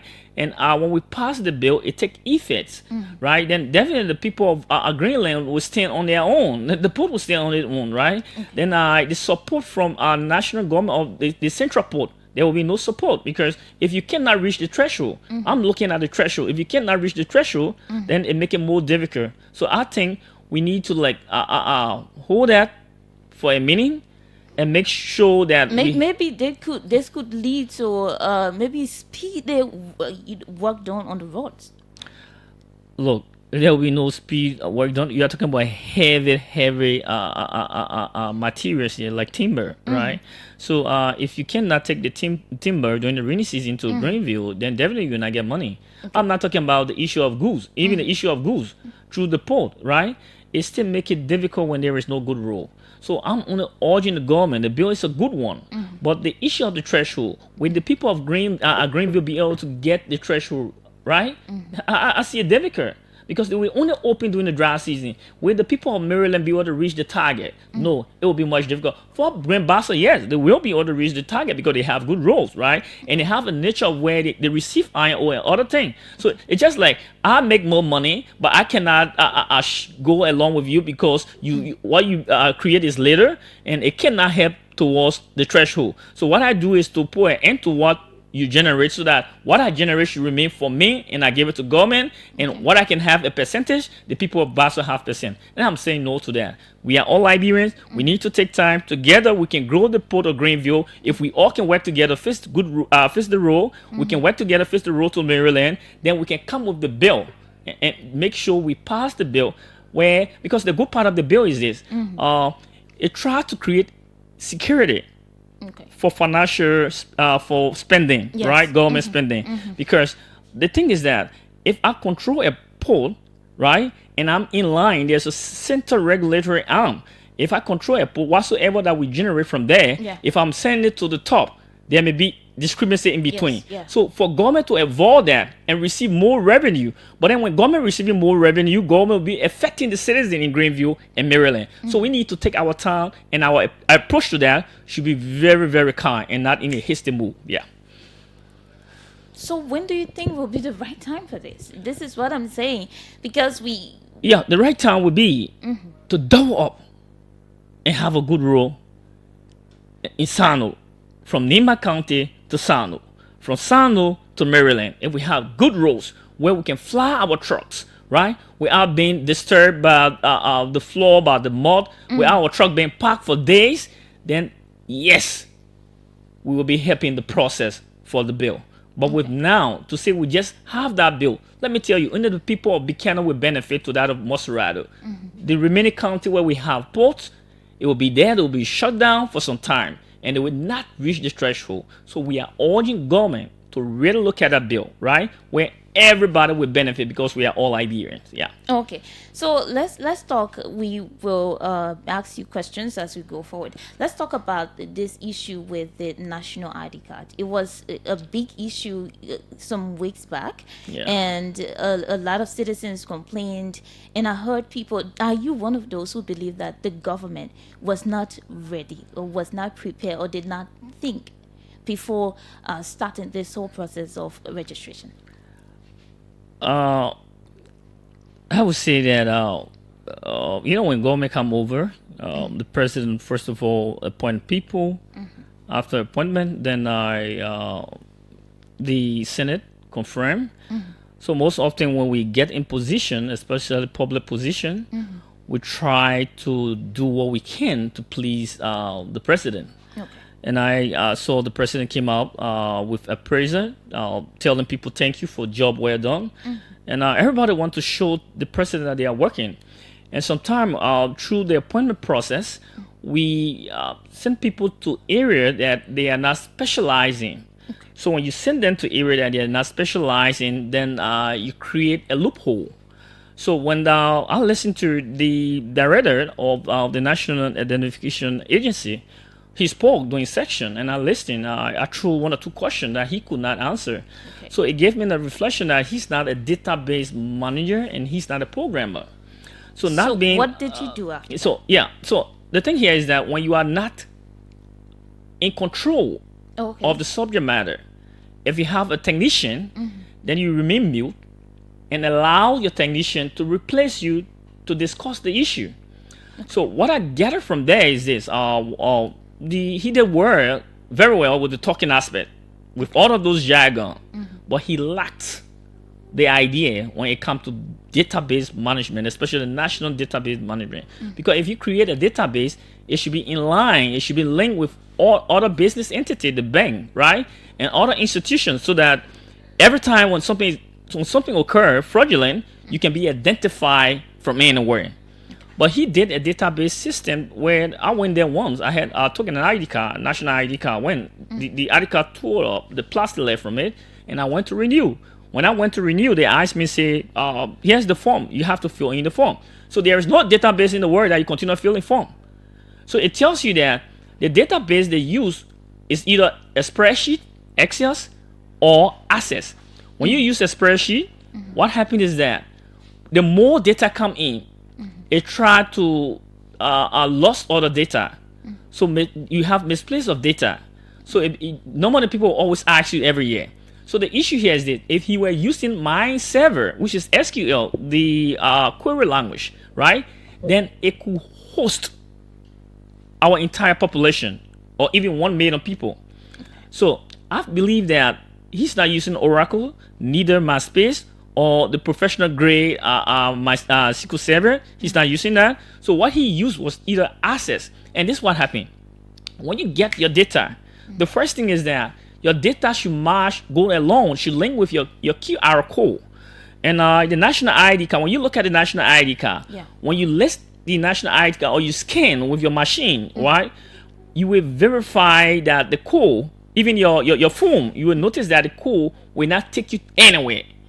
So if the code cannot take you anywhere, I've not done that. Yeah. So when I asked him, he said that the code will take you to the entity, his entity, National ID Card Agency, right? Yeah. So a database should not do that. The code should take you to the national database, where the national database platform portal will ask you for entry. So they may ask for your 3 coding or 4 coding, or they may ask you for bar coding. When you place in that figure from your ID code or ID number into your entry point, it takes you directly to your database. So you have control over yours. So no one can have your data information. So when I listened to him, right, he confused the process. It was a confused process. Then we look at another aspect of the ID card. On the ID card, when you look at the ID card, there's no security feature. I have seen ID card from Freetime where you have the embedded chip. I have seen ID card from Nigeria where you have the anti-photocopier stimulator. I have seen ID card from Ghana where I have seen hologram, right? I have seen ID card from Kenya where I have seen the ghost image. But on our ID card, there is nothing. Then he tried to compare this ID card with what we call our national passport. There's no match with the passport. So their ID card referred to it as a Susu card, right? So I would like to encourage the government. It's good to have a national database system, because one thing I admire about it, it will track people who want to truck or people who are truckers. So it will track you, and we have a fair and transparent election when it's matched along with the National Election Commission database. So database are not, they are always the same. So the database you have, national database, will reflect to the National Election Commission. It will also reflect to other agency and institution, right? So information will not change. You have one single information. But we need to take time how we go about this. So even with the price of the national ID card is at $5. Yes. So if we are doing a Susu card, right? I believe the Susu card should be free. Because the Susu card is just almost like the election ID card. So they said that this was a biometric voter registration. This is not for voter, but identification card. Biometric. So what is biometric about it when it cannot link to the database management system? They were using your fingerprint. When you take your ID card, when the ID card cannot link the user or the one who the recipient, right? Yes. Then it's difficult. That's not a real database system. So what we say is this: we want a QR code that will take us directly to our database, where we can see our own information by placing in the entry information. Here's another thing. When they gave you the form, I received a form. Quite recently, I saw the form. You have voter registration identification number on your form. They have precinct center on your form, right? So why will you ask for precinct center and voter registration ID when people have misplaced? Some people have misplaced their card. So you talk about 3 months. So there was a logic in that when the president said, let's put a heart to it, right? That was a beautiful idea, and I respect the president for that, because you have to go about people that have misplaced their ID card. Those that misplaced the ID card. They said it was not the president. They discovered that there were a lot of issues, so they decided to. Yeah, because we're on the radio, we flag it out, we expose it, so there will always be issue, right? So I heard that NEC just gave them some machine, right? Biometric machine. Yeah. So you can have the world best biometric machine, but when you have at least data system, a national data system database, a hub, right? Then what would the biometric machine be used for? We need a hub. First of all, set the hub. When you set the hub with all of those data information, when you have a unique hub, then you go about taking the ID card to link the individual to the hub. But if there is no hub, like the My Server and other data application, it make it more difficult. So here's the point I told you, right? If you cannot register people, I'm saying this. If you cannot register people, you remember from now we have from 9 to 2029, and they say this national ID card will identify you for election. You get that? What the director said. So when it identifies for election is 2029. So what happened if 1 or 2 person die in between? When 1 or 2 person die in between, so can the data identify you? No. So there will be voter registration again. Yes. That's another waste of money. So what happened usually? When you have a database system, if a person die, right, they will get to the group responsible for that death certificate. And when you are given death certificate, it will register through the database system that this person is normal, right? Then during election, you need not to go to do voter registration because you have already identified those that have already gone. But we need a unique database system, not by moth, not by big show, right? Not by bluff. Do you think that the ID cards need to be changed? Because they are reviewing. The ID card is not a good one; it's a dead one. So introducing to the people is just Susu card. You can't take this ID card to Freetown. What were you gonna do to Freetown? You seen people with embellished chip. The embellished chip is used for fingerprint to that of the face. It recognizes your fingerprint. So if you have an ID card that you cannot recognize the fingerprint, then what's the issue of security? They make mention of security. So he said that the biometric system will try to, track those that did fraudulent thing, right? It will track people that are not good in society.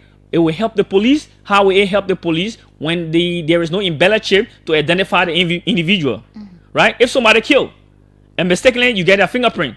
So from the fingerprint, when you place it and do the analysis of the fingerprint, you can identify the person through the information on the embellished chip.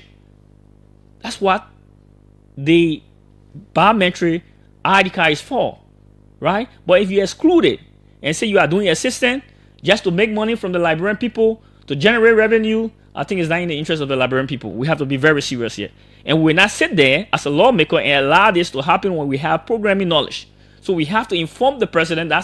That's one thing of our oversight. We have to inform the executive, inform our president so that he can be aware. Because we have so many people who are bullshitting around here, feel that they know more, right? So they need to calm down and make sure that they do the right thing. And we all, the Liberian people, can benefit from it. Yeah. Let's look at the timing allotted to individuals going for the ID card and I'm looking at the like you said, the ID card, the value, what the features are, and the time they give to you to go. Do you think that ID card warrants the time they give to individuals to go back and pick it up? Like sometimes 2 weeks, like sometimes 15 days. So I'll just break it down for you in just common sense, programming sense.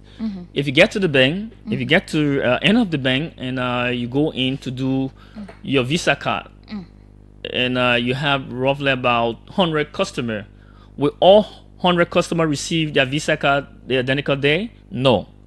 Sometimes when you pay your money, you open your account, they give you 2 to 3 days when you have filled the form to give your information to get your Visa card.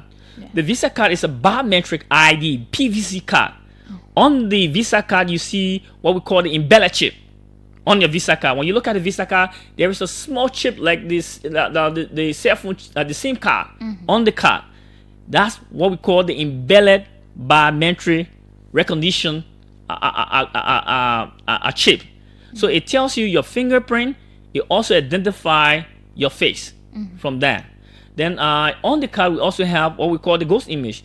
The ghost image, when we found your ID card, we take your ID card, we can look at your ID card, we scan your ID card and get your 3D image. We get the side of your ear, we get your face, and we can identify the person that committed whatsoever they did. Another aspect of it is what we call the anti-photocopier stimulator. The anti-photocopier stimulator on the ID card try to tell criminals, say, look, if you have this card and you want to duplicate it, I will deny you. So you cannot photocopy it, you cannot produce another card from it, because it will not allow you to do so. So without these things, we're talking about national ID card, right? We may not have much criminal in Liberia, but what if you decide to go Nigeria for studies and you misplace your national ID card and it fall in the hand of criminal? You know what happens next? It make it difficult for you when it's not secure. So it's good that we secure our card. It will start other Nigerians, other aliens for using our cards, right? Let me tell you, they got plenty of people that get Liberian ID card. The guys can just go down, what they planning, I'm saying World Trade Center, and produce more of that card. But we are saying no, let's do it the right way, so that it will stop people from intruding into people private. Then it will not be a biometric voter, let's say ID card, as the registry says. No. When you do that and got all of the security feature, it's biometric. Then it helps the election process, right? So during the election, you go and vote based on your fingerprint. All you need to do is to put your fingerprint on the machine. Then it identify you with your ID card. You place your fingerprint, place your ID card. Yeah, this is smooth, green light. You can go and vote. Okay. Right? But if you place your fingerprint and it deny the ID card, it shows that the ID card is not yours. It was a stolen one. So it's a process. It will take time. What not in 3 months. Yeah. I bet any programmer to say 3 months. Not in 3 months. You have 5 million people. To get all 5 million people and do this process, it will take to the end of this year. So what the government need to do first is to work on the database and make the database a linked database where you can have it at NEC, you can have it at Legis, you can have it to those government institutions, right? Then if you have the database, then now you can work together to do the ID card. When you do the ID card, your biometric information reflects everywhere, right? And definitely you will be protected with your privacy. The only way they open your data is by asking you for your card when they have access to your card, or maybe using your finger. Then your data open. But without that, nobody can open your data. So no one can tell me, say this and that, and I just agree to it. We have to advise the government. It's our role. What do you recommend now? Because according to them, they are reviewing all of the possible problems and see what measures can be put in place to solve the problems or the complaints by a lot of people. So what I recommend to them is this: if the government listening to me, the first thing, don't be one who find it difficult to align with other people. This national ID card is not about political party. It's not political. It's for everyone, Liberian. So what we need to do is to open vacancy where we can receive. First of all, we need database. We need an expert. Not people who just went the land and they agreed to them. Maybe they went to STARS, they went to INRT, and they said, "Man, you sit down here." You like, no. We need expert. People that have advanced knowledge, right? So we can get open vacancy, get about 3 database manager that will create a holistic database that will help all of us. Then also you need to have a programmer, 1 or 2 programmer that understand the language, right? To do the issue of the ID card, right? To make sure that our information are secure and private. So if you do that and get those people, you can work on the ID card. But the ID card I saw and I placed for, I received 1 or 2 because I did renew, so it was 2. So the ID card I saw is a Susu card. I remain on that. It's a Susu card. It's not a card to be used outside of Liberia. No one should take us on serious here. And nobody will take us serious outside. We need an ID card that will be of international standard. See, Freetown got that card. They did it through process. It took time. Likewise, Ghana, it took time. So to get there, we cannot just fly and reach there. We have to take time, understand each other, and get there. And I'm sure we're going to reach there. Now, let's come to the Local Government Act. It has also been a trending debate as well. Do you think the Local Government Act should be amended? The first thing with the Local Government Act, let me say this on the radio. I was here a couple of days speaking with the issue of the superintendent when it comes to our county development fund down to the social development fund. The county development fund is a money allotted for communities-based projects by government. Okay. And it's in the interest of the people. Likewise, we have the social development fund, which is a concession-based funds generated from concessions, and also in the interest of the people as it relates to locality of the concessions. Yeah. So with that, we've been hearing a lot. We just received 150,000. Then, when I was a boy coming up, when I used to listen to all of those jargon from the house of the 53rd to that of the 54th, I heard that the lawmaker used to eat the money. Yeah, they used to eat the money. Then it was the legislative engagement from Ellen. Yeah. But then I think it was wrong. And I still say that those that ate the money did not do well for their people.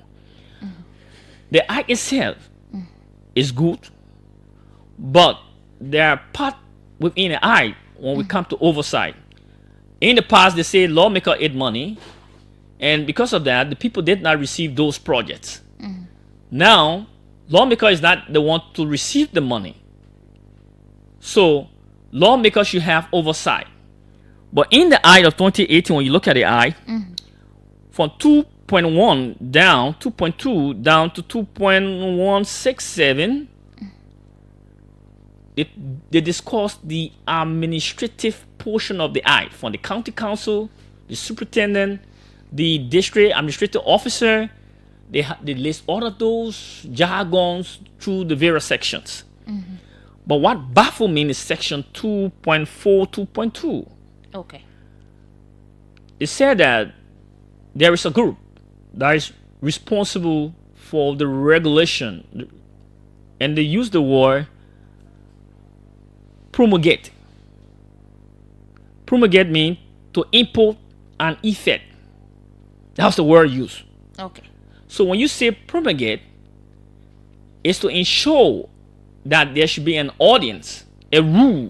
So I refer to that as oversight. We have 3 branches of government. We have the judiciary, legislature, to that of the executive. So the 3 branches of government, the crafter then make it plain to say that one branch cannot have absolute control over the other. So because of that, our oversight responsibility is to checkmate the executive or the judiciary. Likewise, they have the right to checkmate us. Yeah. So that's the plain feed. So if you come up to say that in the selection of the county officer 2.2, 2.34 of the county officer of our so-called local government act, They said that the county officer should have that power, right? And they stated the selection process in between there of the county officer.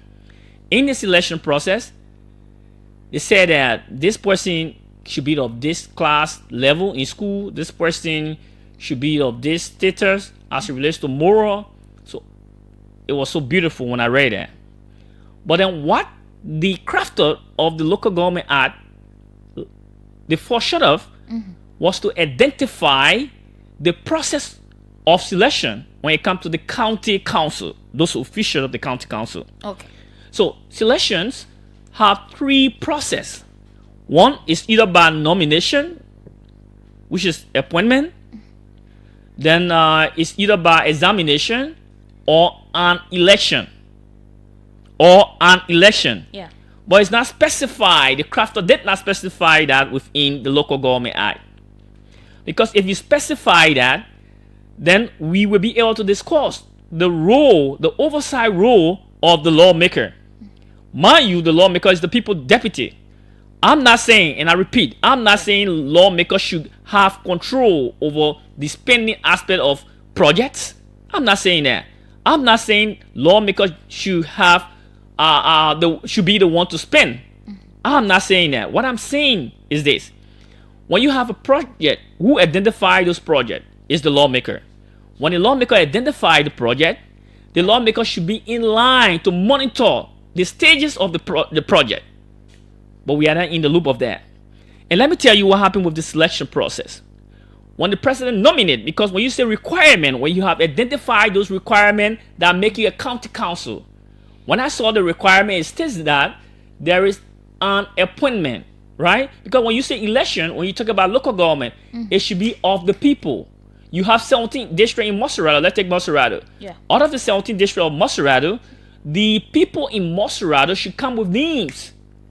When they have come with names for the county council, they will send those names on the platform for an election. The same district, the people of the district will be the one to elect them. So if you go through election, what happens is that there won't be the space for discrepancy. Because if you go through appointment, like what I'm looking at, even the superintendent, when you look at the eye, I think to appoint the superintendent is wrong, right? Because what happens is this. We are all from political party during the campaign period. We all in this period, right? And when we leave the campaign period, when we take the government seat, if we appoint, what will happen is that when I appoint somebody who is not from other political party, when you appoint somebody from your political party, there were districts during the election that supported me. And there were also districts that did not support me. So the first thing to my mind will be to work with those districts. So we're looking at political interference.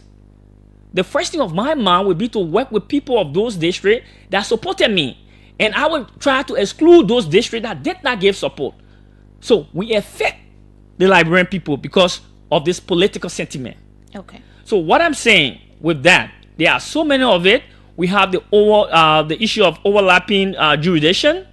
When you look at the act, you find out that the county council, if given that right to regulate the issue of lessons, to regulate the issue of lesson, to take revenue, right? It's there. So when we talk about overlapping jurisdiction, we are looking at the issue of LRA. We are looking at the registrar. The registrar is the one who gave business lesson to people, permits, right? So if the county council, through the local government, is doing that, then I'm confused. You create conflicts. Okay. Because remember now, Maserado also form part of the local government. So if the county council of Maserado will be taking revenue, then what becomes of LRA? That's one thing they did not study well. They should have gone through the studies, analyzed it well, so that we can avoid confusion and split between the central government to that of the local government. But they did not do that.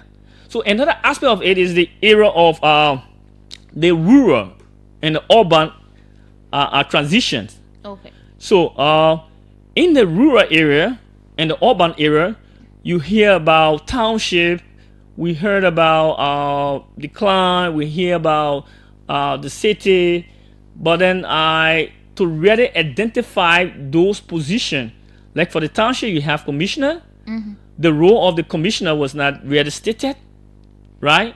They just listed it. They did not went in detail the role, his jurisdiction, his limit. So even for the borough, it was not mentioned, right? The city mayor.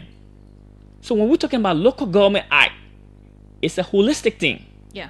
It should be in depth, where people reading it will have an idea how it's like. So this specific portion from your colleague Jeremiah Sokan, that a lot of civil society organizations have been calling for the withdrawal of, that bill, is this part of section 2.2, currently, which currently grant the county councils the authority to approve annual county budgets and development plans. Yeah. Do you agree with your colleague Jeremiah? So what is my colleague's issue with that? So his point is that if the amendment is passed, it would strip the councils of the authority, the county councils of the authority to approve annual budgets and development plans. So what would they want? The thing here is this: if you have a bill, the bill is not a law. It have not yet been enacted. Yeah. So the bill is just there that we can work on. When you have a law, that's a different thing. So we have a law. They enacted that law. Yeah. So you are praying for an amendment. Yes. They either agree or they disagree. This is what So I'm saying. the Do you issue agree? of the Yeah. budget, the county budget being approved by the county, developed and formulated council. by the county council, have no dealing with us. The lawmakers should exclude themselves from that part. That's local government aspect. If the lawmaker go into that, that's not transparency. Okay. That's wrong spending, right? Because the next thing that will happen, lawmaker will want to have projects in their name, which is wrong. That's the people project. That's not your project. If you want to do your project, look for your own money. When Kofa came in, Kofa brought about the legislative project on a list. Okay. So government have gave us that opportunity, the playing field, where we can go and do our own project in line with the people, but having a foreign discussion. Okay. But when it comes to the people own thing, the people should be the one to spearhead that. Lawmakers have nothing to do with. Our thing is oversight, and the oversight is as it relates to funding from government. When government send their money, our duty is to monitor, not to take for our pocket, but to monitor the aspect of spending, right? When it is wrongly spent, the lawmaker can call for an audit. So it is that power that we want. When someone misspend, we can use our power to call for an audit, and the power shouldn't be given to the executive. That's my thing. The power is with the president and the Minister of Internal Affairs. The power is also with good governance. I'm saying no to that. Okay. We are the lawmaker. We represent the people. When we see ills as it relates to spending, when it comes to the executive, we should be able to identify that, tell the government, and we can go about an audit. Yeah. Okay, we have just 17 minutes and the news is up. We just take few calls because a lot of people will want to weigh in on these issues. The first caller is already on the line waiting. Good afternoon. Good evening, caller. Good afternoon. Hello, caller. Yeah, hello. You live. What's your name? I'm Joseph K. from Portland, District 3. 30 seconds. You have to be fast. I would like to appreciate the representative in studio.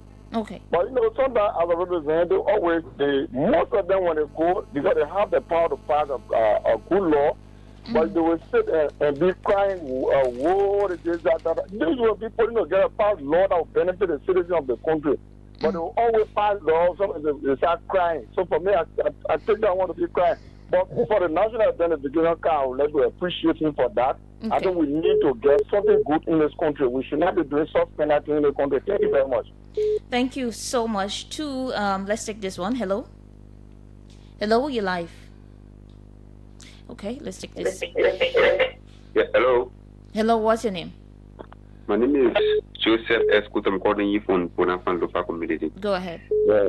Usually I don't call on political show, but based on the first discussion you were having pertaining to the database, that's why I want to weigh in. Okay. I have been pushing this with the guys at LTA, including Patrick Warner, have been pushing this to them, that we should have a centralized database. For example, if I commit crime in Monserrato, the police maybe have my name and then they get some information about me, and then I escape, I go Maryland. Once I want to apply for job, I enter my city. The first demand there is that I should bring my citizen card to apply for job. Once I bring that citizen card, the HR there can simply put my name in the system, and then they will know that I'm wanted. The police will come and get me for them quick. But here we don't have centralized database. So if I have a citizen card now, what is the value of the citizen card? Although now I still don't know the value of the citizen card because there is no QR code on the citizen card that is valid. You know, I'm kind of confused. So I appreciate him a lot, and I want to know his name because I didn't start the show from the beginning. I want to know his name and to see how best I can follow him for better discussion. Thank you very much, Fatu Kamara. All right, thank you so much. Call my name, please. You call your name. Hello, caller. Yeah, thank you. This is Prince S. Fatima, and I'm phoning from this number 4 FDA. Okay, let's hear you. Yeah, I mean, I appreciate the Honorable Momola ever so much for his articulation. I think he spoke well. Okay. I think for me, I'm Honorable Momola. I think he is an example leader for whom we need to follow suit his example. Okay.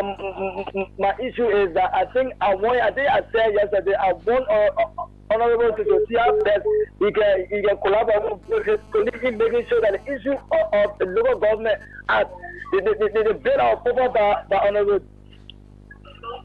So in making sure that they take away some of the local government. I think I want Honorable Mobile to see how best he can collaborate with colleagues in making sure that bill don't not pass. Thank you ever so much. Okay, thank you. Hello, caller. Yeah, hello? Let's hear you. Hello? Hello, you're live. Let's hear you. Yeah, once again, I'm Fatu Command, and I do join the discourse for honor the ambience of the rescue missionary.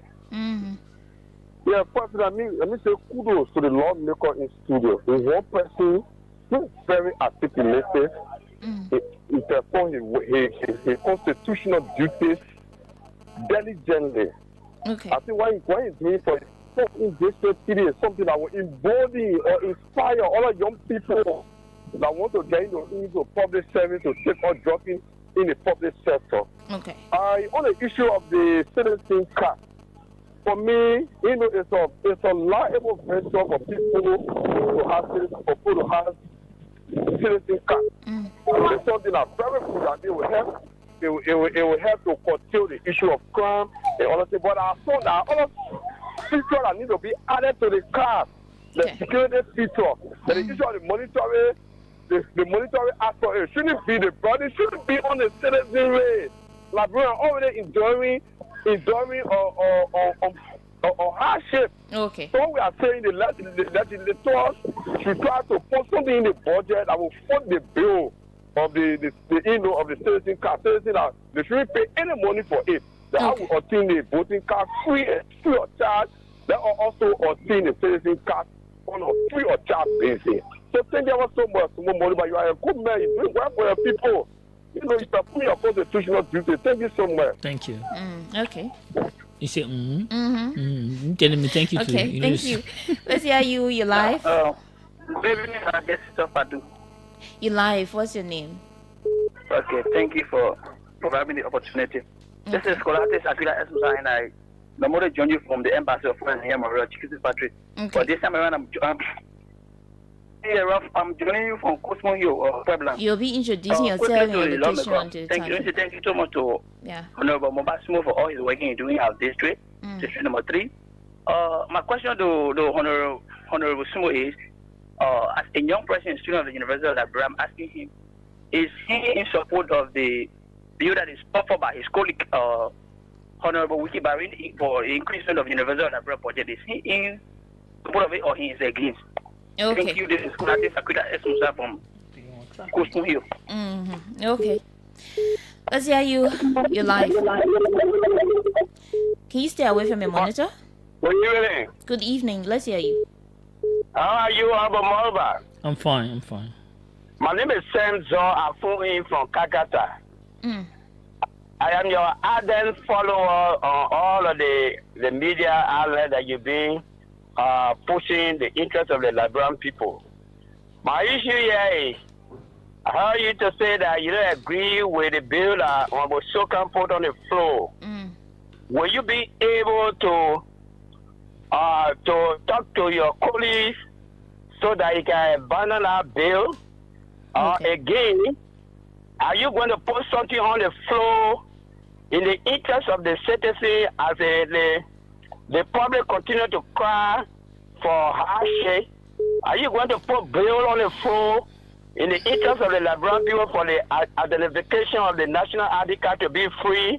Only the alien will be able to pay. Thank you. So only alien will pay. Okay. Let's take this caller. We'll go back to Representative Smooth. Hello, caller. Hello. Hello. Oops. We take another. Hello, caller. Hi, Fatu, how you doing? I'm This fine. is Bob Johnson calling you from New York. You're welcome. Let's hear you. Thank you. I don't know. Actually, I need somebody to explain to me the purpose of that national ID card. Why is it for? Is it for revenue generation? And if it's for revenue generation, then it's again the principle of taxation. Because if you taxing your people in poverty, then you're creating more hardship than providing solution. Okay. Or the ID card is not just for knowing the number of citizens in a country. I don't think so really. Because the ID card, my understanding is for both the citizens, ECOWAS of citizens and non or ECOWAS citizens should take the ID card. Meaning is a population census in itself to knowing the number of people in Liberia. So somebody needs to tell me clearly the purpose, the main reason for the national identification card. God bless you. I hope the representative will provide some answer to my question. God bless you. I hope he can do that too. Let's hear you. The man said he wants to know what the main purpose of the ID card, even though you're not the executive director of the NIR. All right. Let me start with the old man with the ID card issue, where he make mention of the purpose of the ID card. I think the ID card have so many purposes. One, it help to strengthen your information as it relates to businesses. Okay. It also help with the issue of national election to have a cohesive data where data cannot be changed. It also help for the issue of security when there is an issue to be able to track those involved. You can also use your national identification card. I think you listened to the last quarter that talked about a criminal. Yeah. I think this help to reduce the rate of hardcore criminal, especially as it relates to the cyber security. Yeah. Then the article, especially the database, also help holistically outside of Liberia worldwide, right? Where it will come a time that we have to interrelate with other countries that the ID card could be used to identify you. Then the ID card also gives the picture of your 3D image. And the passport cannot go about that, but the ID card can. Then the ID card also help you to secure your information, because for your passport, when you have a misplaced passport, anyone can duplicate and use your passport, right? But for the ID card, you have security feature. It denies the criminal, right, from duplicating your ID card. So there are so many purposes that you can get from the ID card to that of the database. But then as it relates to the payment, because I listen to three quarters as it relates to the payment, because government have not yet create more job for Liberians. So it make it difficult when you cannot get a job. I think you listen to the issue of labor. Yeah. When we have a labor issue of people being awarded permit that occupy Liberian job as it relates to the Decent Work Act 45.1c. But they were revoked. Some of them were revoked. Yeah, don't mind it, revoked. We want to see those that were revoked, right? If you are sending them away out of the country, when you deport them, we should see the document for that. So let leave that. That's all shenanigans. But then that relates to what the next caller said. They talk about Ruby Berry. Ruby Berry is another person I admire. But I would not like to lie to you. I'm one person I like to be genuine in my discussion. Okay. So one aspect of it is the issue of the education UL support, right? Yeah. Whether we can pour forth through the budget, right? An increment from 33%, right? 33 million to 45. Yeah. And let me be fair with people here. We got to understand the budget. Before you pour forth a bill, you should understand the budget. In the budget of 2024-2025, the allotment for UL 2024, it was in the same 30 million, and they did not use all of those money, right? When you look at the budget, you will see what we call the estimate return, right? When you look at that, you have close to 30 million, but not 33 million. So left with $3 million. Then you are projecting 45. If you do your own analysis arithmetic here, you will find out that we have about differences $12 million, right? Then the percentage rate there is 33% when you get into a different segment. So it tells you that you cannot project so high. So what we do, the right thing to do would be to add 5 million on the 33 to make it $38 million, because you cannot project something that government will not be able to get based on what you have spent, right? So what we can do for LU, and sometimes it baffles me when I listen to JFK, I listen to UL, all of those money I go there. I would like to see a vibrant university. I would like to see a hospital that we all can benefit from. But when you listen to the money, the name of the money, right, that go to this area, like 11 million JFK, like this amount to UL, what have been happening with our university? So you're telling me that all of this money that go there go on salary? People need to be serious and use the money for the intended purpose. If we are sending $45 million there, I would do another recommendation. If we are sending $45 million there, we should know the cost analysis, where the money will go. So if we are sending $5 million just to revamp the university and make it a modern university, then the $5 million should go on construction, not in people's pocket. So the university needs to come and tell us, the lawmaker, where the money going to go. Because I listened to her. She talked about chairs. She talked about the building, the liberated buildings, right? So if we are going to use the money on buildings to reconstruct, if we are going to use the money on chair, the university needs to come all those challenge area they have, area of priority that we can tap in, right? Then I will be part of the process. But wherein we just chunk money into different area, it go, and there cannot be anything that we can see, I will not be part of it. But I support the University of Liberia. I support the budget, but not for 45 million. I support the budget where they will come and give those analysis, and we can look at it, scrutinize it, and make sure when it is in the interest of our student, we put forth the money. But we cannot put money that will go in people's pockets, and our student cannot benefit. So I support it, but there should be a way the university come and tell us what is going on. Yeah. Do you think the problem with JFK is not about the budgetary allocation, but with management? Let me tell you this. The first thing, JFK, people pay money. Government give money. People pay money. Yeah. I went there. My daughter was very sick, and I pay money. So where's the money going? The JFK is generating money. Where is the money going? Up to now, there is no MRR. The first thing we say, one MRR is $1 million. But you need not to use the one for America. You have MRR that will get you the same result for China. You will spend less than 300,000. So why can you get it? Bring it. Right? We should be discussing about 3 MRR at JFK, another 3 at redemption, right? But the money is there. What are we using the money for? To pay people or to maintain the building that the health facility can relate to the people outside? That's what we need to look at. Not the name of the money. We need to look at the implementation aspect too. Representative Small, we have to go. The news is up. Any other thing you want to add up before we go? No, you see, now you're tired because I just believe in talking. You give her now. So the news, it's about news time, and I would also like to go. I would just say to the people, I'm there to critique, but in a very constructive way, where it's about telling the government we need to do this, because I believe when the government fail, I have failed. Okay. Right? If the government succeed, I also succeed. So I'm not a type of lawmaker that would go and just criticize government. I should criticize government where we have lapses, challenges, and give solution. This is my job. That's my oversight function. and I should do it in the interest of the Liberian people. Thank you, and have a blessed day. Thank you so much. And just to,